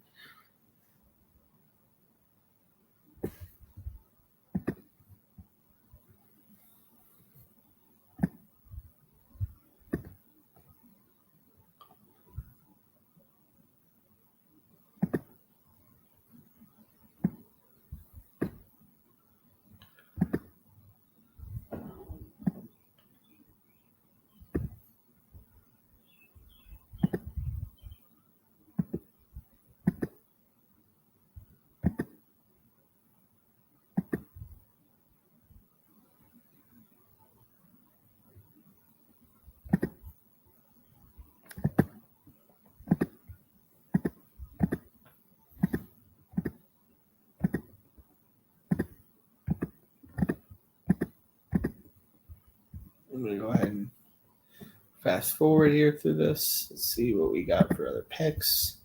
Benjamin Collins, the other brother of Peyton Collins was selected here. So I think they selected this Dubuque. Yeah, they both went to Dubuque. So being able to pull the brothers, or they're actually twins, right? Yeah. So pair of twins that come from Nashville, Tennessee, get selected, both of them, to the Dubuque Fighting Saints, which is pretty awesome. I obviously the first set of Tennessee hockey playing twins I've ever seen before, but nice savvy pick there by the Dubuque Fighting Saints. Probably the highlight of the draft for me for them. I don't have a great feeling on the way they've drafted so far. The Colin Grubb pick was decent. Going into the rest here, Jack Larkin's an okay player. Drew LaRosa is an interesting player. He's all right. There isn't really a lot of it's not a real great group of players selected so far by Dubuque. So for them to be able to take swings on guys like that, I think is intriguing and interesting. It should be fun to see what else is going on with the rest of their group here. Brooks DeMars, another really good player selected by the Lincoln Stars to finish off the 11th round. And Brooks DeMars is a player who, again, is a really skilled player, very talented player in his own right. I believe he played some time with Fox Motors and is now playing for the esteemed Long Island Gulls program. Very intriguing pick to finish off the 11th round here.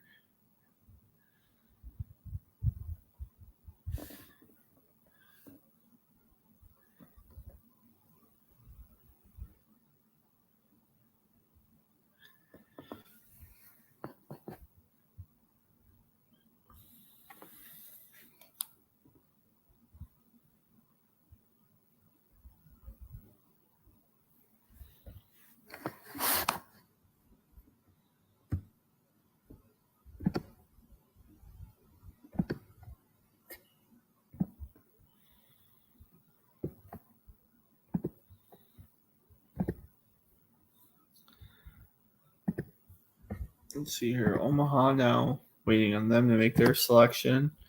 They go and get Danny Patch. That's an interesting name. From Melrose, Massachusetts. Playing for the Pingree School Highlanders.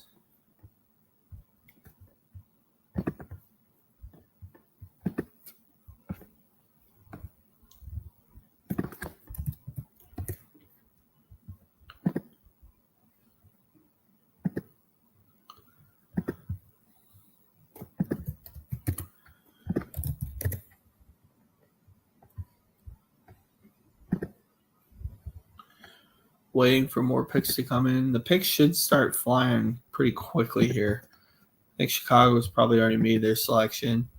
They have not yet. So let's see here.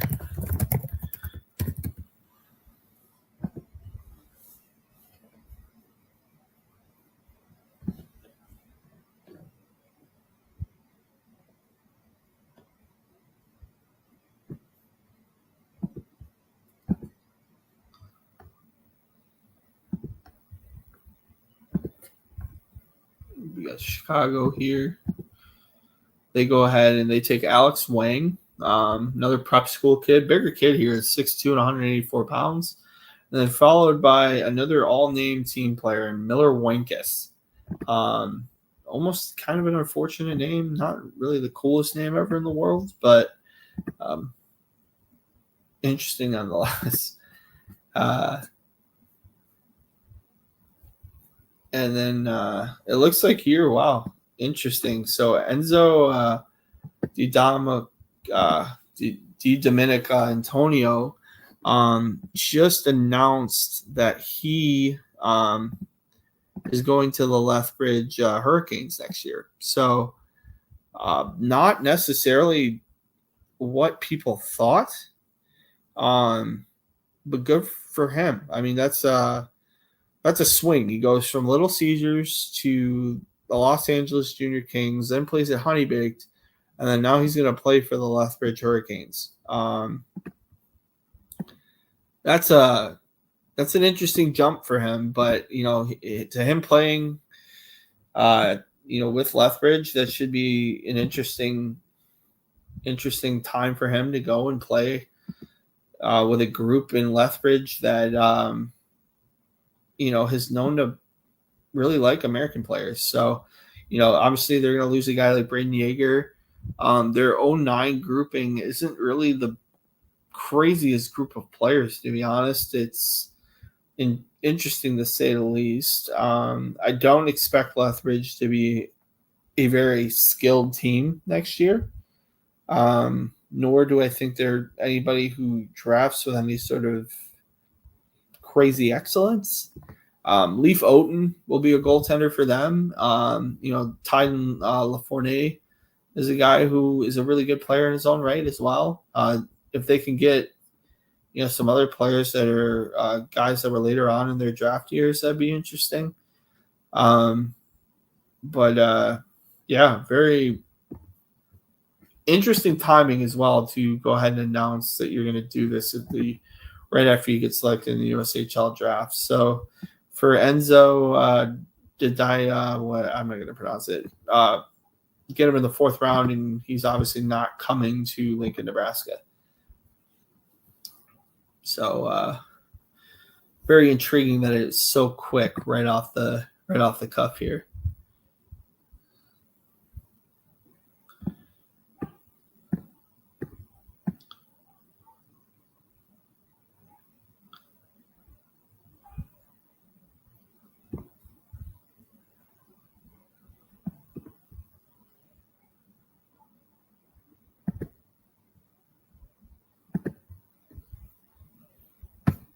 Go ahead and refresh here to give you more for the picks here. 169, you get a Livonia kid, Livonia, Michigan, Cole Mazzoni, and then a kid from Fishers, Indiana, and Cooper John, playing for the Ohio Blue Jackets. Don't have a book on either player, but Livonia is pretty close to me, so that's a pretty exciting selection for me personally. Going into the weeds here in terms of guys that guys I have a lot of time for. There's a lot of really intriguing players. Again, like I said, they're still available. I think will we see more people like Enzo Dominic Antonio make their decisions after today? For sure you will. I think there's going to be a lot of different people now knowing that they've been selected in both the USHL, the OHL, or the Western Hockey League drafts for the 09s. They're able to now make maybe a little bit more clear decisions. The 09s still in the QMJHL are obviously going to still have their decisions to be made, and their draft isn't until next month. But, supplementally, you're going to have some interesting players coming out of those groups of people. And, the 12th round here, like I said, I'm shocked by the amount of people that are still available. Like I said, I got 8 of my top 16 still left.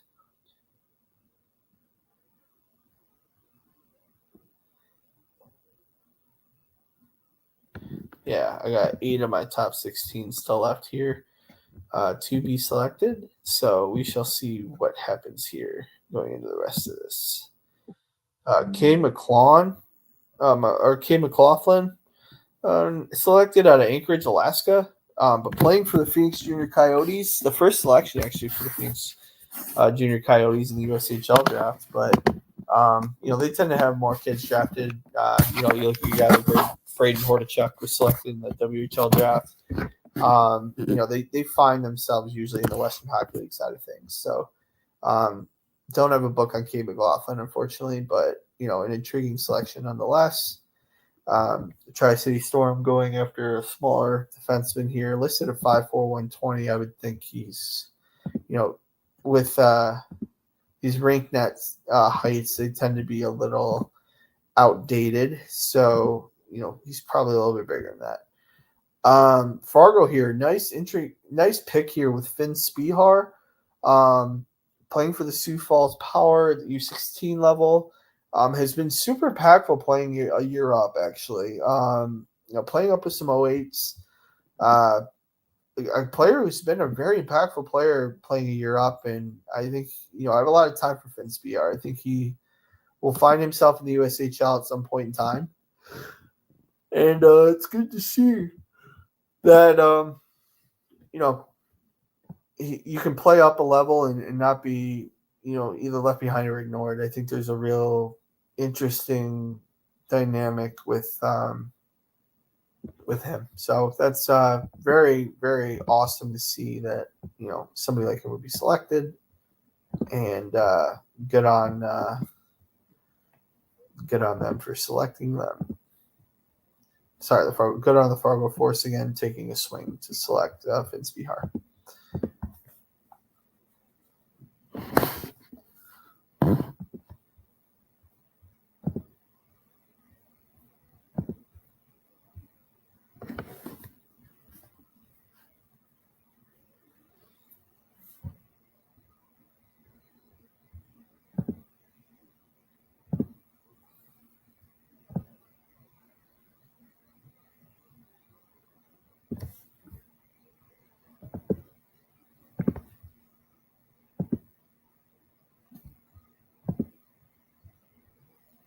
Waiting on the groups here. Let's see.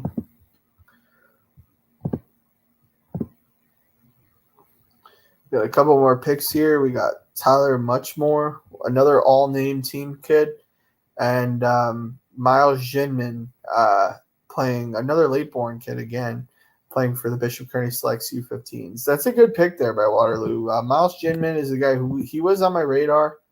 I thought he might be more OHL bound, but him getting selected here with the USHL draft, Waterloo's an interesting place to develop in. I think it's a very good place to develop in, and just another weapon to put in his development tool. I think there's a lot to like about what they bring to the table, and should be fascinating to see where they go from here. I think there's a real want to continue to have him develop in the USHL. Another Canadian that's selected as well. And Muskegon now on the board. I'm probably 5 more picks or 6 more picks left in the 12th round here. I would assume that they're going to probably go European here. If they are going to pick, they might probably go with a non-traditional hockey player for their selection.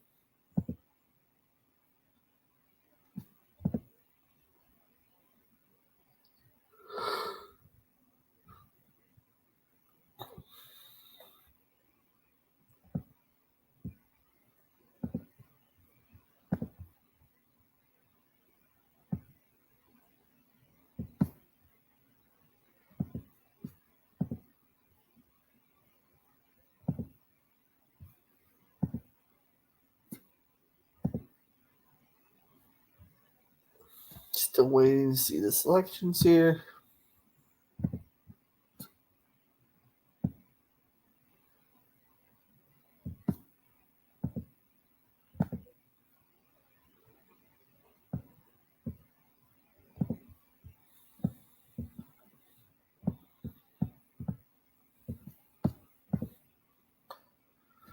And we're going to go ahead here. Let's see what the next selections are for Muskegon. Finally made their pick. And nothing yet for Muskegon.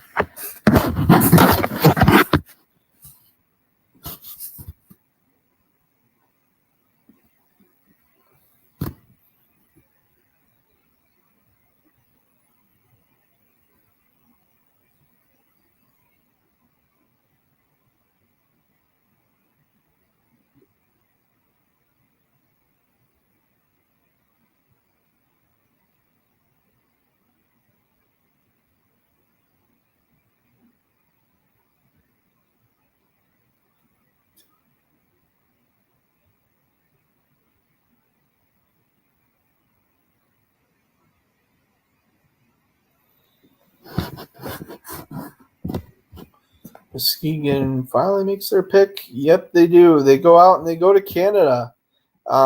This is a great pick here, and Modest St. Gelais. I got a lot of time for this kid. That's like savvy pick there by Muskegon. Very skilled player. Somebody who definitely should have found him. He'll be a high pick in the QMJHL draft as well. I would anticipate him to probably be in the top 3 or 4 rounds in the QMJHL draft coming up in June. But for him to go to Muskegon would also be an intriguing option for him. Definitely somebody who I would have a lot of time for and think he could be a really good development option. A lot to like with him and his overall game as well. Deems Sarton going to the Madison Capitals in the 12th round here. And then Dean Zaro, a bigger kid here at 6'3", 185 pounds from the North Jersey Avalanche, finding his opportunity here in the 12th round to be selected.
All right, and I'm going to refresh real quick. Dubuque probably made their selection.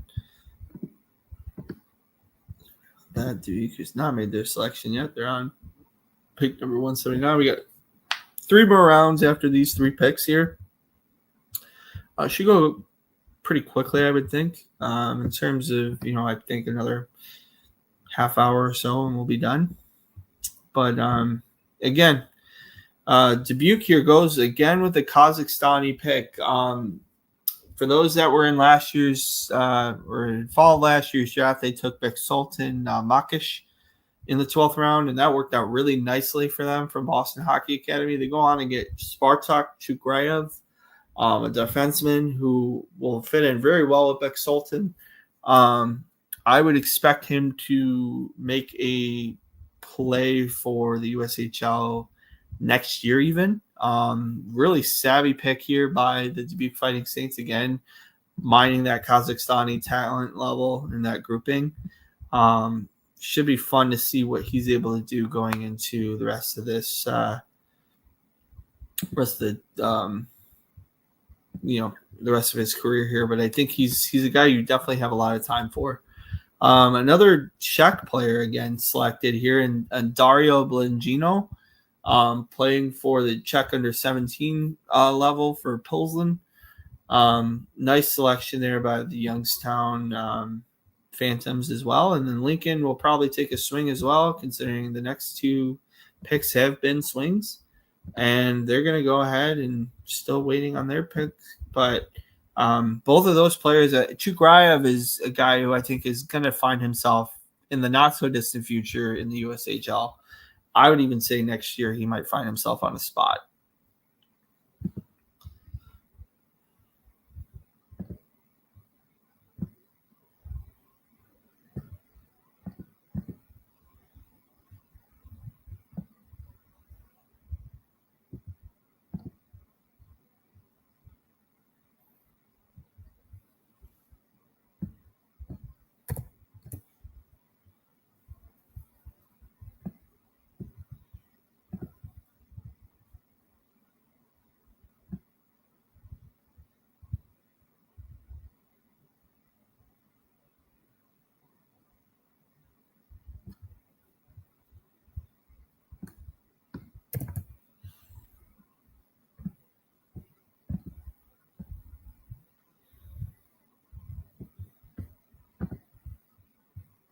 Let's see here what we got for the last little bit.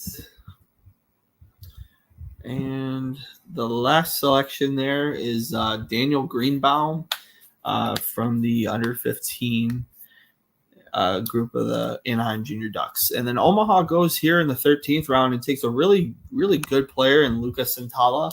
Had a very good grouping through the under 18 so far in Finland. Didn't play in the U18s for Finland, but over the course of the year played really well on their U17 team. Him and Pavlo Fugleberg are two guys who are really interesting players and intriguing players. I doubt that he's going to want to come to Omaha, but I appreciate the swing that Omaha is taking a player like Lucas Santala. I would say Lucas Santala is easily a top 50, if not top 30 pick out of the 2027 draft class. He's got that kind of capability and ability, and I have a lot of time for players like that.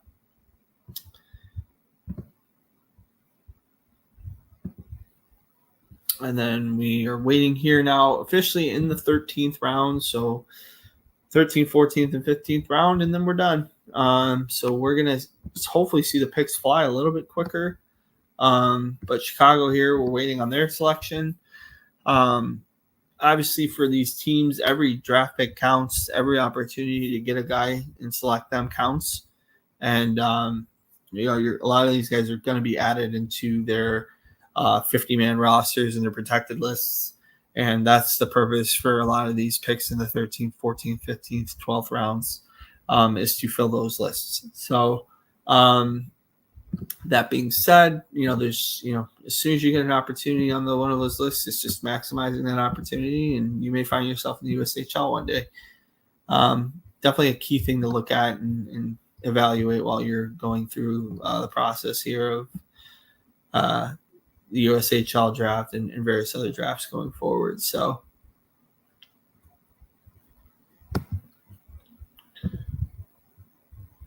we're waiting here for more of when these players will be selected. So going here, a couple more picks. We got Dean Deschamps, and then we got Henry Fiske, another big defenseman from the Chicago Reapers program. 3 defensemen that were taken from Illinois that are over 6'5", which is really interesting. Don't have a book on Deschamps, so I don't have much of an opinion on him as a player. Like I said, there's still some great players that are still available. I'm very surprised to see a few of these guys are still able to be not necessarily selected, but like, like players that are going to be doing what they need to do. So.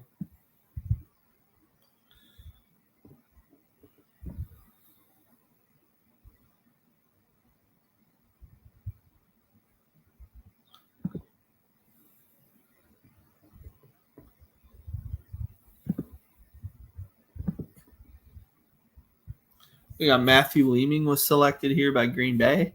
Don't have a book on Matthew Leeming. The Rampage is a pretty good program. They had a couple really good Russian players that have gone on to do some pretty interesting things in the world of hockey. So, a lot of time for a player like, a program like the Colorado Rampage, and, they've been known to produce quite a few talents over the course of the last few years. Some programs I'm surprised haven't made a lot of selections.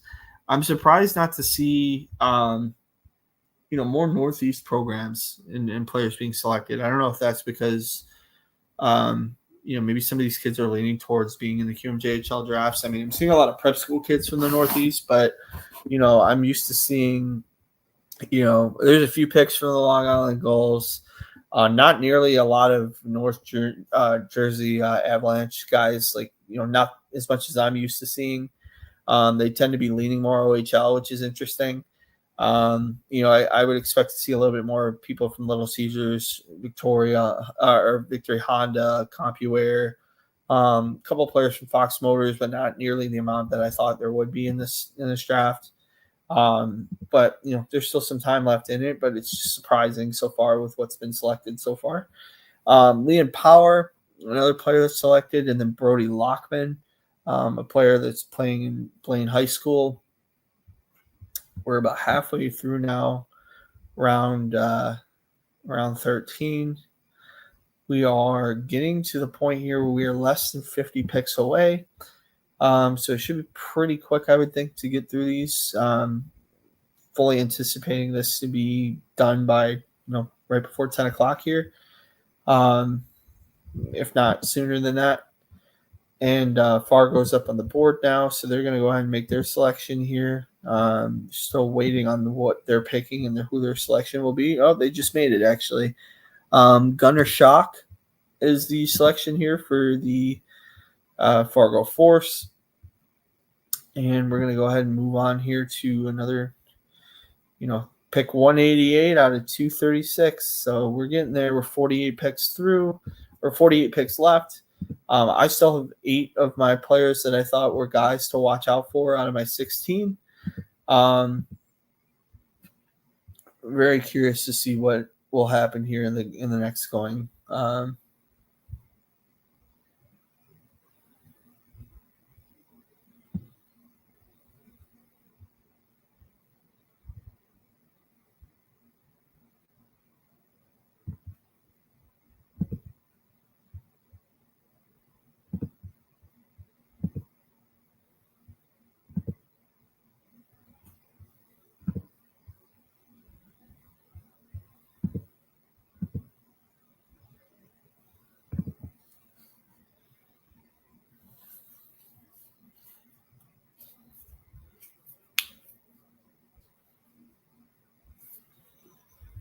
Going in here now to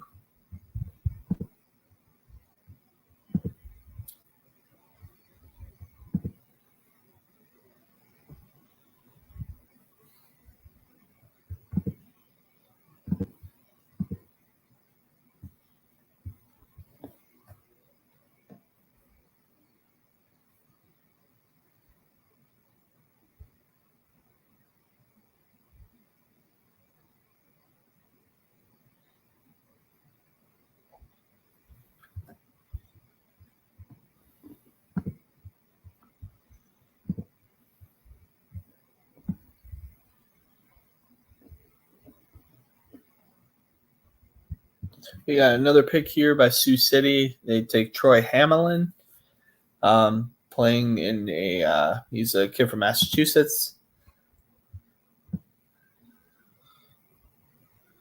And now we are with Waterloo and pick 189. Like I said, there's some interesting players that are still up for grabs here. Very surprised that some of these guys have not been selected. Like I said, I mentioned their names already. I'll mention them probably after the 14th round. I'll go through my best available again, but there's some real, there's always a few players I think that get left off, but there's a lot more that I'm not really used to that are not being selected. And it's surprising. 189 here, Ben Zwillinger for the North Jersey Avs. Right-wing defenseman, or sorry, not right-wing, right-shot defenseman, 6 foot and 180 pounds. Another projectable frame that the Waterloo. I've noticed too that Waterloo has been drafting a lot of bigger kids, bigger talented players that already have the size, and I think the thought there, or at least the prevailing thought in my opinion, is draft with frame in mind and skill to come later. And it seems like that's something that they're really intrigued in.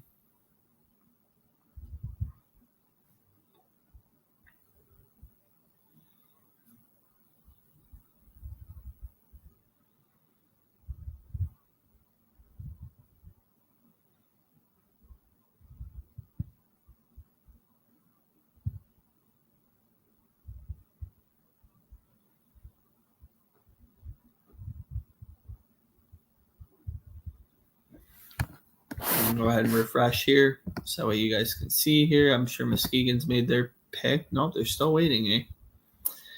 Okay. For those, obviously there's no 08s that can be selected in today's draft. Obviously that will be more of a tomorrow thing. Very curious to see what other players will come out of the group here. Tomorrow you can also draft 09s as part of the draft. So maybe some of these guys go tomorrow as well. Should be very intriguing to see what players come out of this grouping, though. I think the 09 group is pretty well scouted in terms of the guys that have been mentioned so far. We got here a couple more guys that have been drafted. Muskegon takes another Canadian kid and Xavier Rowe.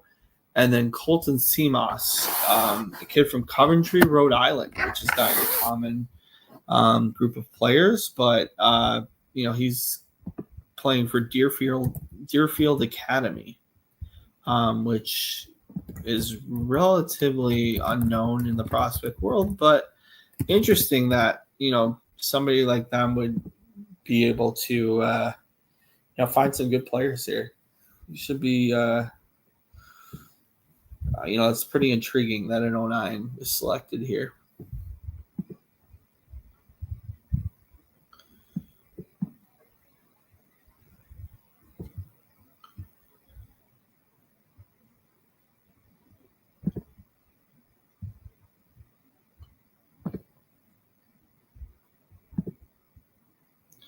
Couple more selections here. You got Tyler Cooper selected by Dubuque, another kid who got some OHL love as well. Picked pretty late here for Dubuque. Dubuque's done a really good job in the last few rounds, getting some really talented players and taking big swings. Noel Stenlund is a guy who plays in Sweden, selected by the Sioux Falls Stampede here. So we got a couple more picks here in round 13 and 14 and 15 here. There might be some forfeits of picks. But 42 picks left as of right now, and should be fun to see what players go here in the near future. Like I said, I still got 8 guys that I have on my radar that still haven't been selected yet, that I will probably talk more about once they're selected, if they're selected. It should be fun to see where different guys go here.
Still waiting on Youngstown here to make their selection. Should be fun to see what they're able to do here and see where they're able to go.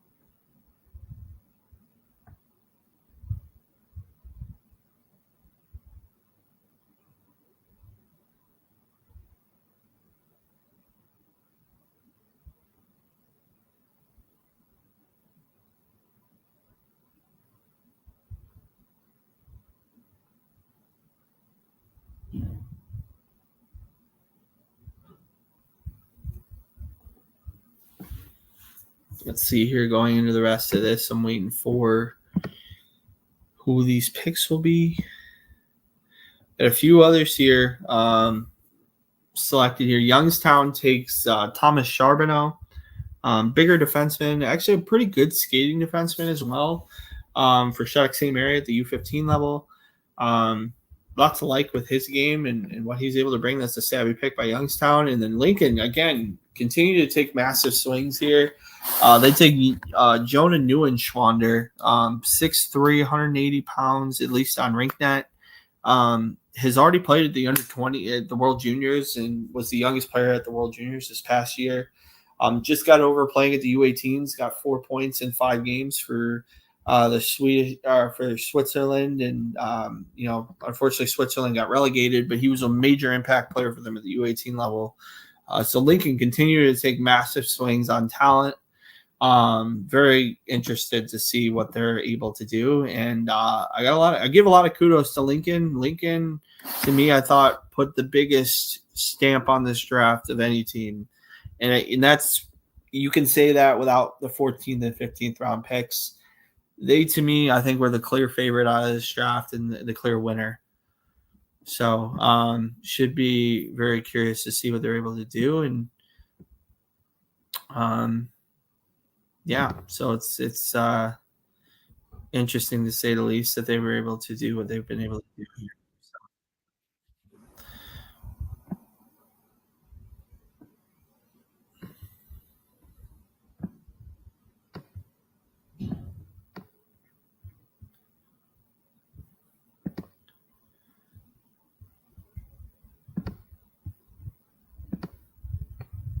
So we're now into round 14. We got 2 more rounds left.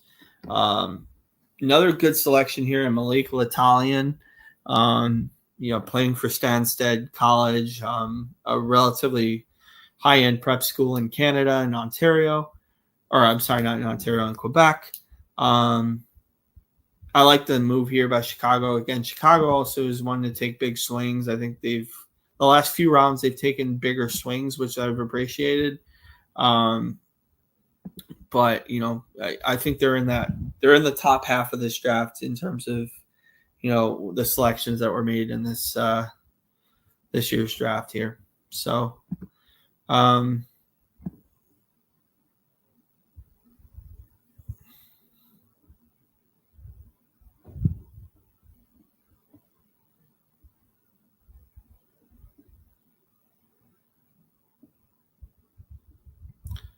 and there's some teams really filling their boards here. Should be interesting to see what they're able to do and how they're able to go about this here. We got 197 here. Bo Christie. Don't have a real report on him, unfortunately. Have not followed him and don't know much about him. So I got no real strong opinion on him.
I'm going to go ahead and select here. We got Sawyer Thompson selected by Green Bay for Seacoast Performance Academy. Again, Seacoast is, they're not necessarily the newest. They're one of the more newer programs on the block. I don't have a big book on Sawyer Thompson. Again, like I said, I didn't watch a lot of Seacoast Performance games this year. They're definitely on my radar to watch a lot more next year. Especially with the group of 2010s and 2011s that they have, but and the various others that probably are coming through next year that I don't know about yet, and a lot of scouts don't know about yet. So should be fun to see what they're able to do with Sawyer here and get an idea of the type of player he could be at the USHL level.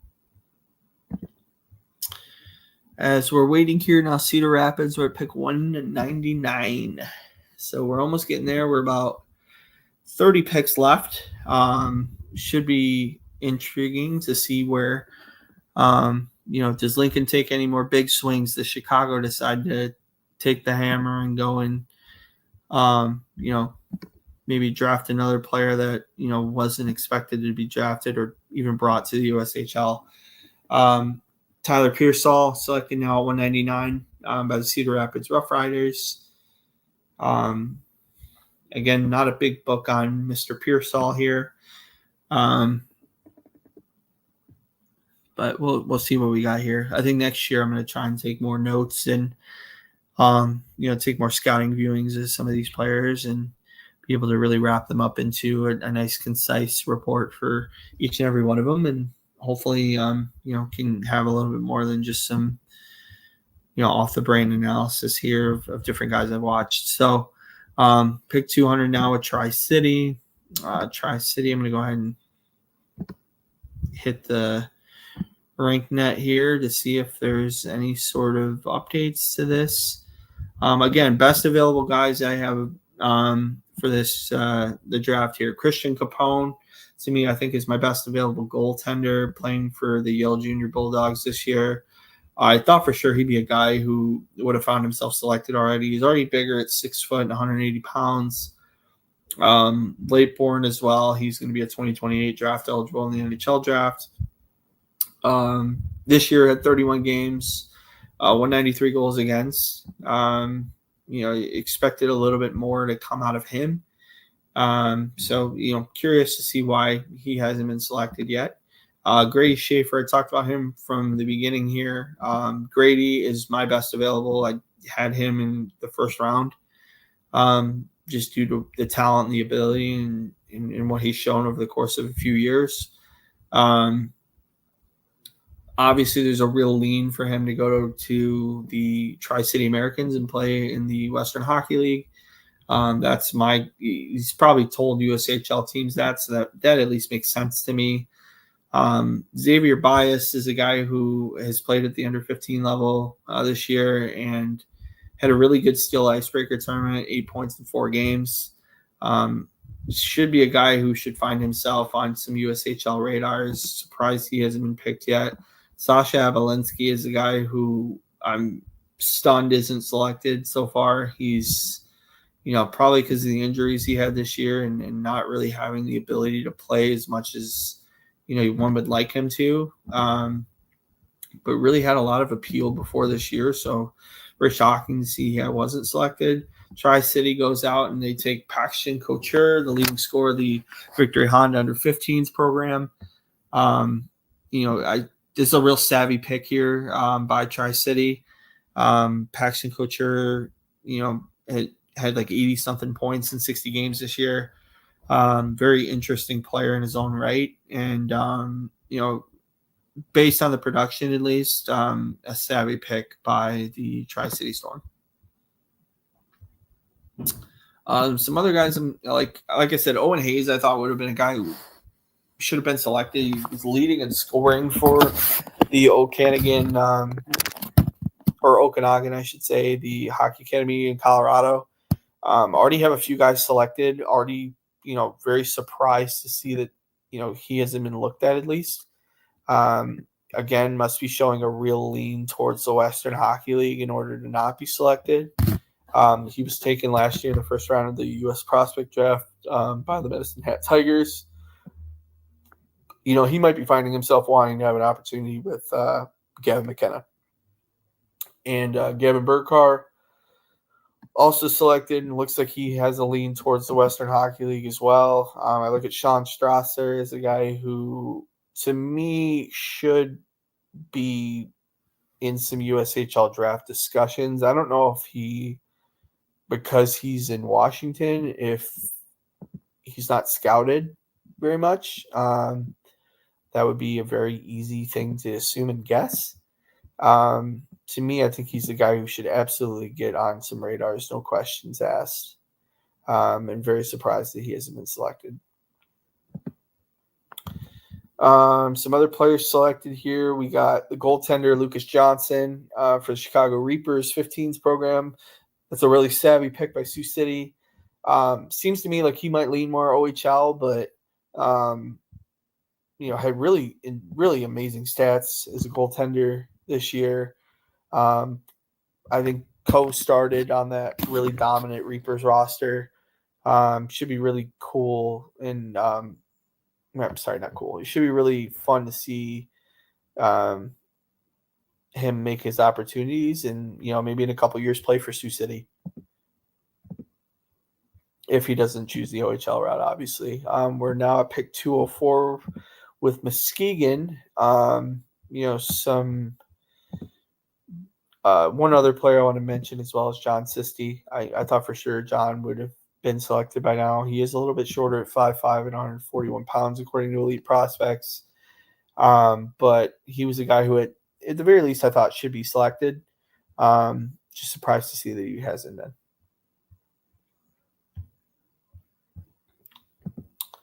I'm going to go ahead and fast forward here to see two more picks selected here. We got Ty Rapp was selected, 6'4", 160 pounds. From Muskegon, so a local boy, and playing for the Long Island Gulls, the U15 program. And then Carter Oliphant going to the Madison Capitals at the U15 program as well. Back-to-back hometown selections by the USHL teams, and I would expect to see a lot more of that going into the rest of this year. Sioux Falls might take a bigger swing internationally. I think Dubuque might go and maybe take an international swing as well. So I would expect the next two picks to be of the international variety. But we shall see. Very curious to see what will happen going into the rest of the draft here. So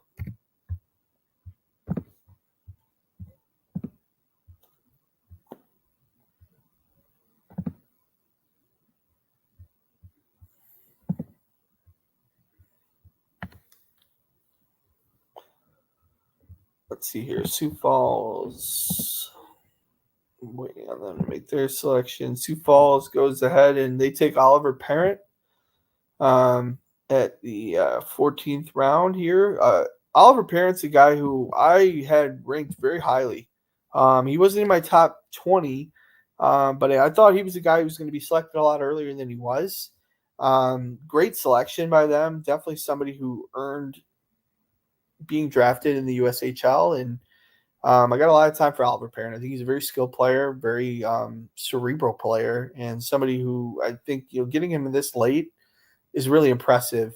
So good for Sioux Falls to get Oliver Parent and get a selection out of him. And then obviously Dubuque just took William Sorensen, playing for Chicago Mission at the U15s. Another team that I'm surprised there weren't more kids from Chicago Mission selected. Very surprised that there wasn't more selection out of that group. So let's see here. Got a few people that just jumped in here. If you're new to the channel, hello, my name's Matt Gordon. I follow all junior hockey, so I follow the USHL, OHL, WHL, QMJHL, as well as the niche junior leagues. And I do evaluation from everything from youth hockey all the way to international hockey and all around. And if you're new to the channel, please do yourself a favor. Please subscribe. Willing to engage and talk more about what's going on with the draft and, talking more about these very, very good prospects going into the USHL draft. So if you're new to the channel, do yourself a favor, go ahead and subscribe.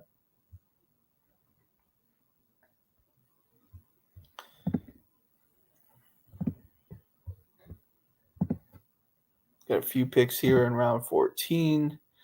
3 more here, and then you got another 25 left in the last round here. So we're only 28 picks away. Slowly but surely getting there. Again, for those that have tuned in and stayed tuned, really appreciate you guys being on here. It's exciting to be able to talk more with different people that love the they love the drafts and love junior hockey as much as I do. So again, really appreciate those that have been on here and have taken their time to learn more about the USHL draft. So going in here, we're going to go ahead and go to refresh RankNet real quick.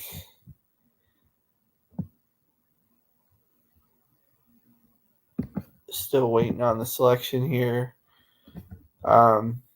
Again,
still waiting here on more opportunities, more selections here.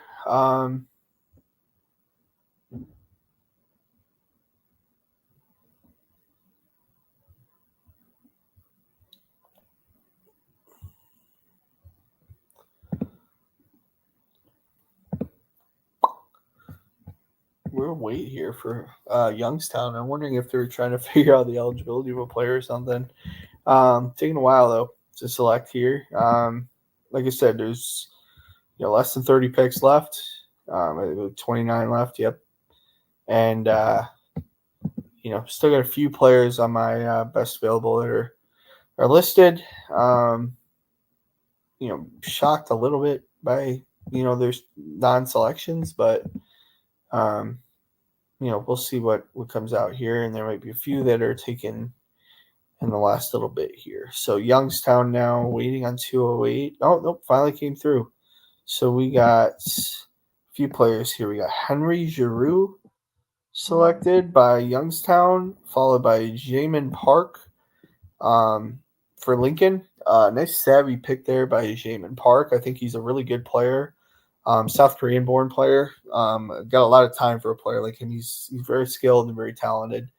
And then Sarvir Jaworski, kid who's from Iowa but has gone all over the place to play his junior hockey. So being able to play close to home in Des Moines is a really awesome opportunity for Sarvir Jaworski, and I think he's a really savvy pick here by Des Moines. Somebody you definitely wanted to take a chance on this year, and a very skilled player nonetheless. And then Will Mikan,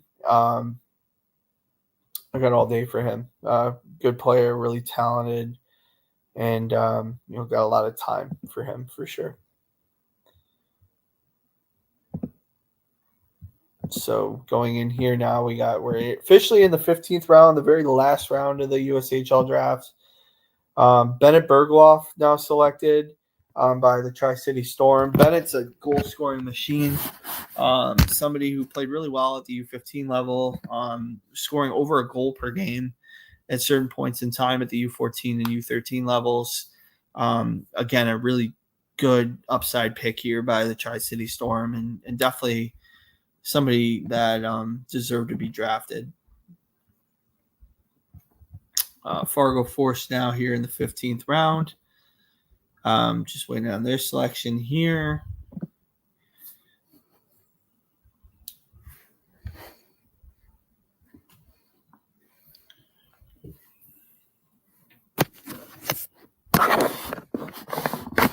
Apologize for my laptop getting flown around a little bit.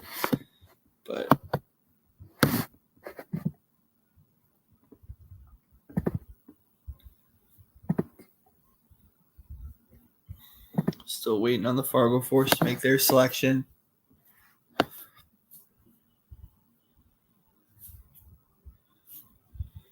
Again, for those that, if you're joining late or you're just joining, really appreciate you guys being on here and talking more about the USHL, as well as I talked a little bit about the NHL Draft Lottery. So if you want to watch this later on, feel free to do so.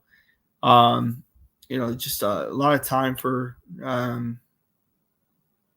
these USHL players. And I think this 09 birth year is actually a really strong class in terms of the scouting depth and the amount of players that are really talented that have ended up not being drafted and may not be drafted here in the USHL draft. Like I said, I got 8 guys here that I'm very surprised have not been drafted yet, but they may find themselves drafted here in the last little bit, or they're invited to camps. That's always a possibility as well.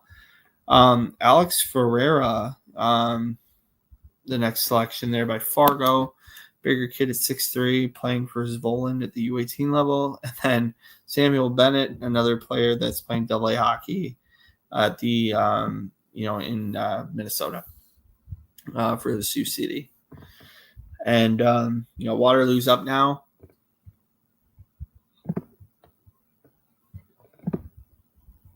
And they take Mark Pape.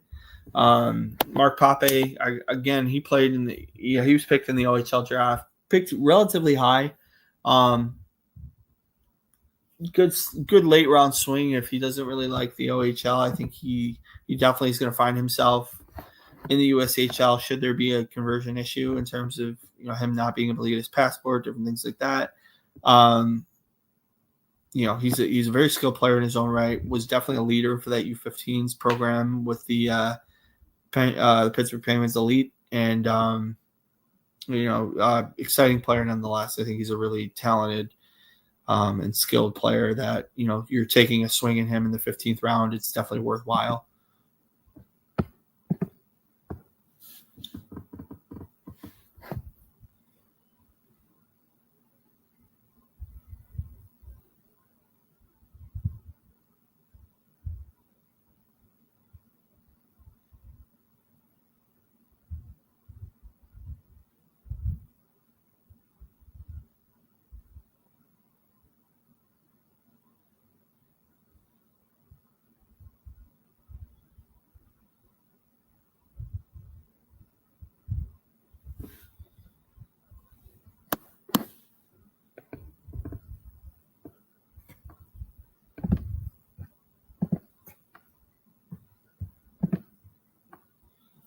Got Connor DeBoer selected by the Muskegon Lumberjacks, and Jack Kelly playing for the Andover High School team in Minnesota. Back-to-back kids who are Minnesota-born kids going now to Sioux Falls with less than 20 picks remaining here in the USHL draft.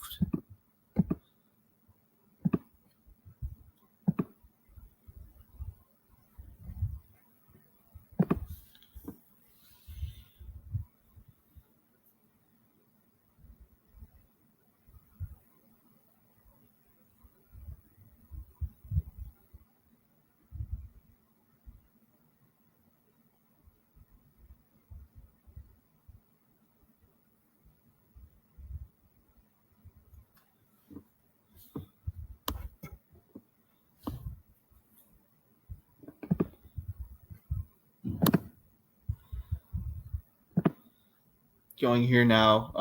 Another savvy pick here by Sioux Falls. Timur Malisevs, a Latvian-born 09. Playing in, I want to say he plays in Sweden for Luleå, playing at the under 18 level. A very skilled player, somebody who has really great hands. He scored very well at the under 18 level. Should he want to come to the USHL and maybe struggles at the U20 level, I think he would be an interesting selection. More than likely, he's going to find himself on the U18 team next year for Latvia. So there's a real upside here to selecting Timur Malisevs. especially late here in the 15th round. There's no risk to this at all and all sorts of reward. And then going in now to the next pick here, we're with Youngstown. The remainder of this is just filling out affiliate lists and protected lists. And, there's 16 more guys that are to be selected before all these guys are in here. Again, if you guys have any questions, feedback, or anything you guys want to talk about in regards to the USHL draft, the draft lottery results tonight, again, do yourself a favor. Either, if you're watching on replay, leave a comment. If you're still on here, leave a chat. Otherwise, really appreciate you guys being on here. And, a little bit longer than I was anticipating on here, but you know what? We're having fun. I'm having fun. And, hopefully going to learn more about these different players, and it'll be fun to look back in a few years and see what picks I was wrong on, what picks I was right on, and, hopefully help improve my lens as a hockey watcher and talent evaluator. So at least on the independent side. We're still waiting on Youngstown here to make their selection. Might take a little bit here, but Mally Sebs is a really interesting player, and at the very least. And like I said, I got a lot of time for him. I think he's really impactful as a player. I think it's a really savvy pick here by Sioux Falls.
I'm going to go ahead and refresh here. Youngstown more than likely made their pick. They did. They got Rhett Owen. And then Christian Lee was selected by the Lincoln Stars. Rhett Owen there. If he's really at 105 pounds, that's a skinny guy. He's going to have a lot of work in the weight room. Probably have to gain weight really quickly if that's an accurate weight. Now here at 221 with Des Moines, we can look and almost see the bottom of the draft board here. We got 15 more picks remaining. As soon as this draft ends, I will probably jump off here. So again, for those that are new, please do yourself a favor. Please subscribe to the channel. Please share with those that are interested. And, really looking forward to finding more and talking more about these guys. Because we'll hear about a good majority of them. Probably not so many of these, the kids that are in this realm in terms of the 14th, 15th round, but a lot of these guys in the top 4 or 5 rounds are going to be immediate USHL players within the next 18 months. So really look forward to seeing their progression, their development, and whoever else ends up becoming really elite players out of the USHL, right? Like you never know who you can find, and that's the beauty of scouting, is being able to find talents at any level and at any point in time whatsoever. So it's fun to talk and go through and look back and see what you did right, what you did wrong, and go from there. Matthew Sweetland goes, another defenseman for the Buffalo Junior Sabres at the U15 level.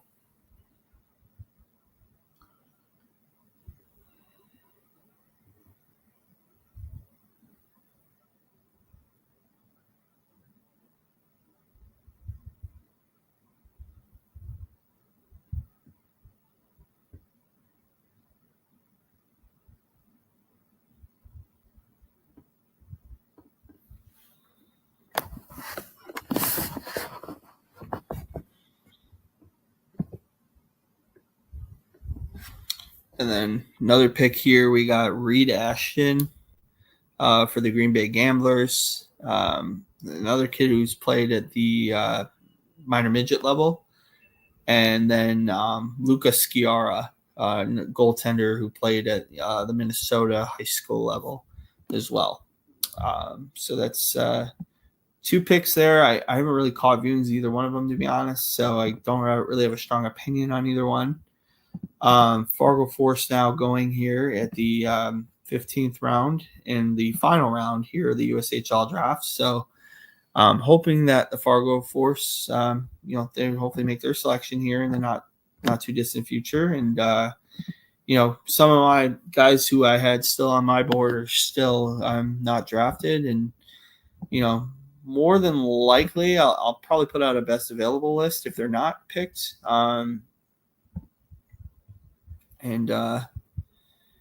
At the very least here, we got a couple swings. Here is another player here. We got Fargo takes a massive swing here and goes after one of the best 09s across the world in Eli McCamey.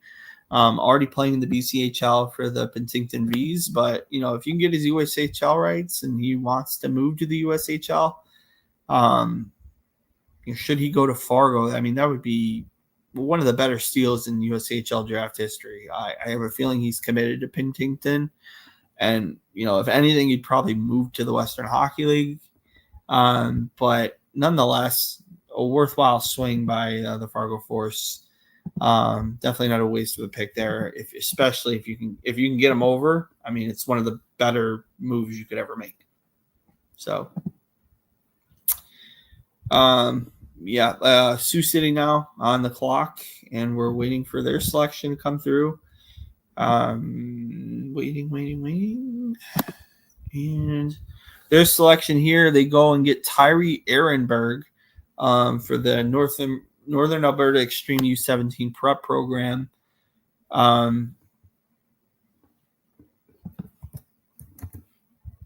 Let's see what they got going on here. I don't have much of a book on Tyree, but I will be willing to look him up. You're starting to see more Canadian kids go, which is great. Good for them. Interesting that this kid would be playing at the U17 program instead of playing with his peers at the U15 prep program. Kind of odd, actually. But you know what? It is what it is. And they had a pretty loaded program this year at the Northern Alberta group. So maybe that's why. Muskegon up now. And they select Deshaun Wilmarth, defenseman. He's from Roseville, which is not too far from where I grew up. Really smart player. Apparently a really good skater as well. But, like the pick there, I think that's a really intriguing player to watch and look at. And, good for him to be selected by the Muskegon Lumberjacks. He's going to stay close to home and, should find himself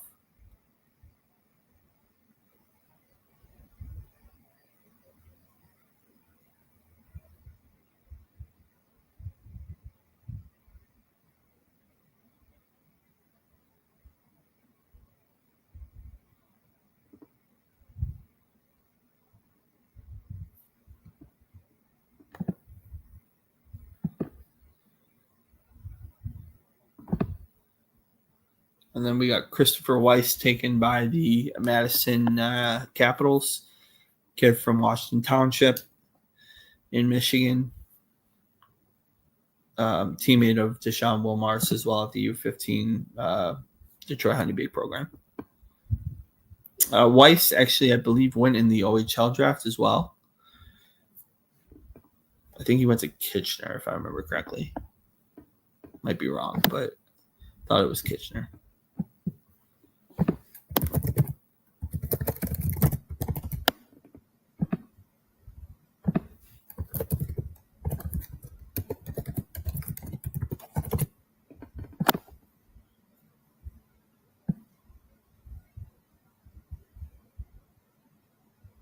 Sorry, it was the Sioux Greyhounds. I just looked it up.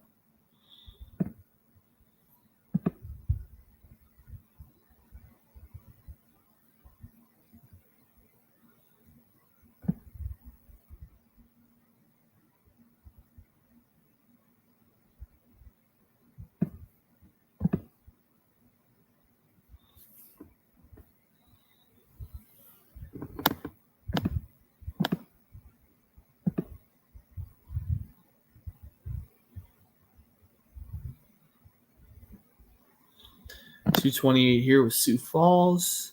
Sioux Falls takes Jack Hinteman. And then Brogan Chinland goes to the Youngstown Phantoms. No book on either one of those guys. Never watched either one play. And then going here now, we got 6 more picks remaining until the end of the draft.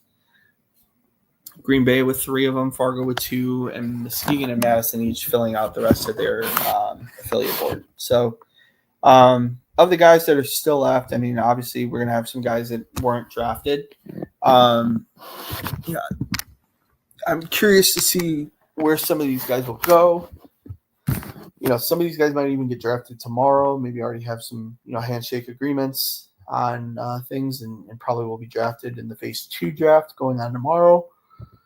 Again, I will not be doing a Phase 2 draft live stream just due to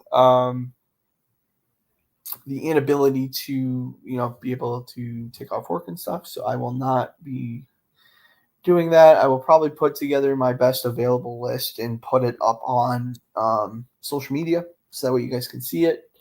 And then, anybody who wants to follow along, I might follow along with the Phase 2 show on the USHL YouTube channel and probably do some comments on there as well.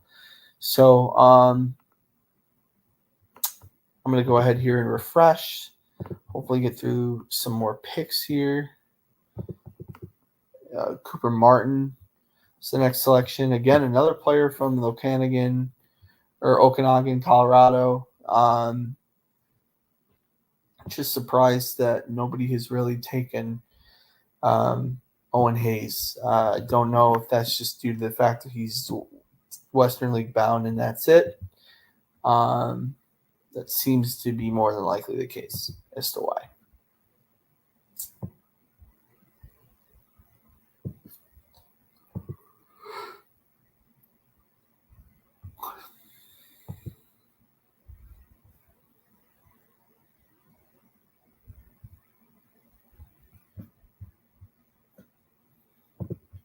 Yeah, a few more picks remaining here. Fargo goes and takes. We're still waiting on it, actually. There's 6 more guys remaining.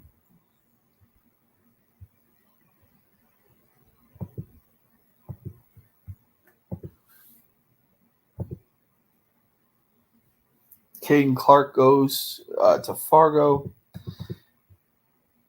And then we got 5 more picks remaining. Muskegon now on the clock. Muskegon more than likely going to take their selection. They took Lawson Kearns, big defenseman for the Mid-Fairfield Junior Rangers. It's a U15 program they have there. And, 61, 65 is definitely a bigger kid at that level.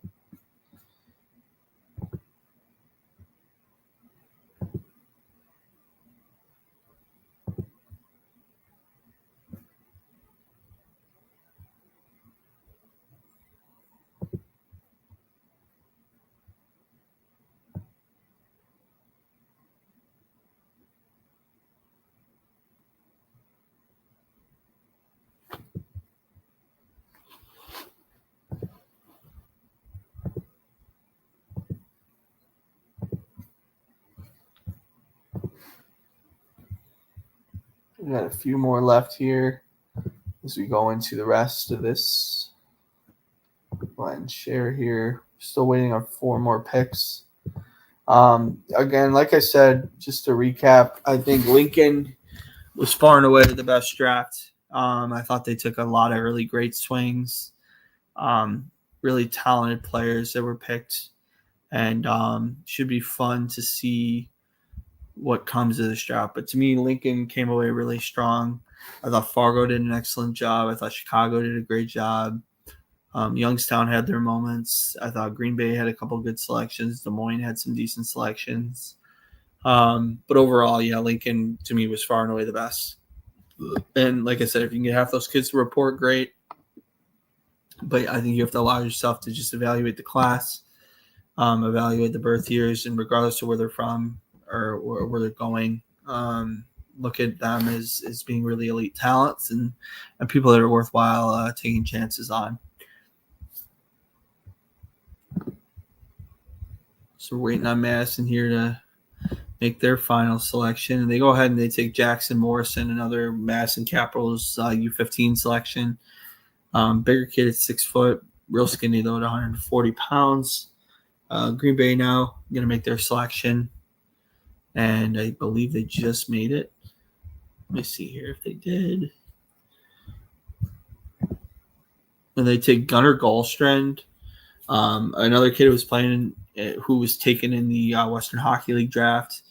Not the Western Hockey League, the OHL draft. Taken pretty high, if I remember correctly, and selected in the last couple picks here by the Green Bay Gamblers in the USHL. So, pretty decent talent, a pretty good player who, not surprised was drafted. So 2 more picks remaining. Should be flying through these pretty quick. Again, like I said, if you're new to the channel, please do yourself a favor. Please subscribe. Really looking forward to engaging with more people that are prospect evaluators, followers, or just fans of the USHL in general. And, if you could do yourself a favor, please do the best you can. Like and subscribe. Share the content. I know it's a niche audience out here, so the more I can find, the better. The better I like to have it. Owen Conrad now selected, another AA player playing in Bantam. And, last pick here for the Green Bay Gamblers. More than likely will be picked any minute.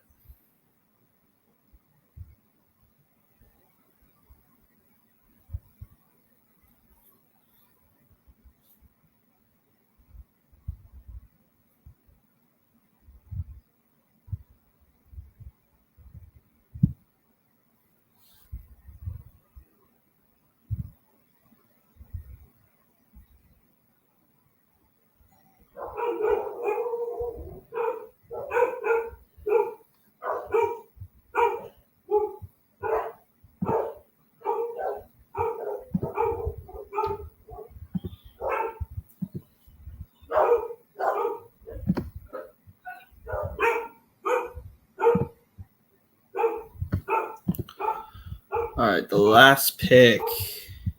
Still waiting on it, man. Wow. They're taking their sweet time here in Green Bay. They figure they must be home because they're hometown people, so they don't care. They're making the picks. Neutral zone's got their show going on, so why would they not take their time?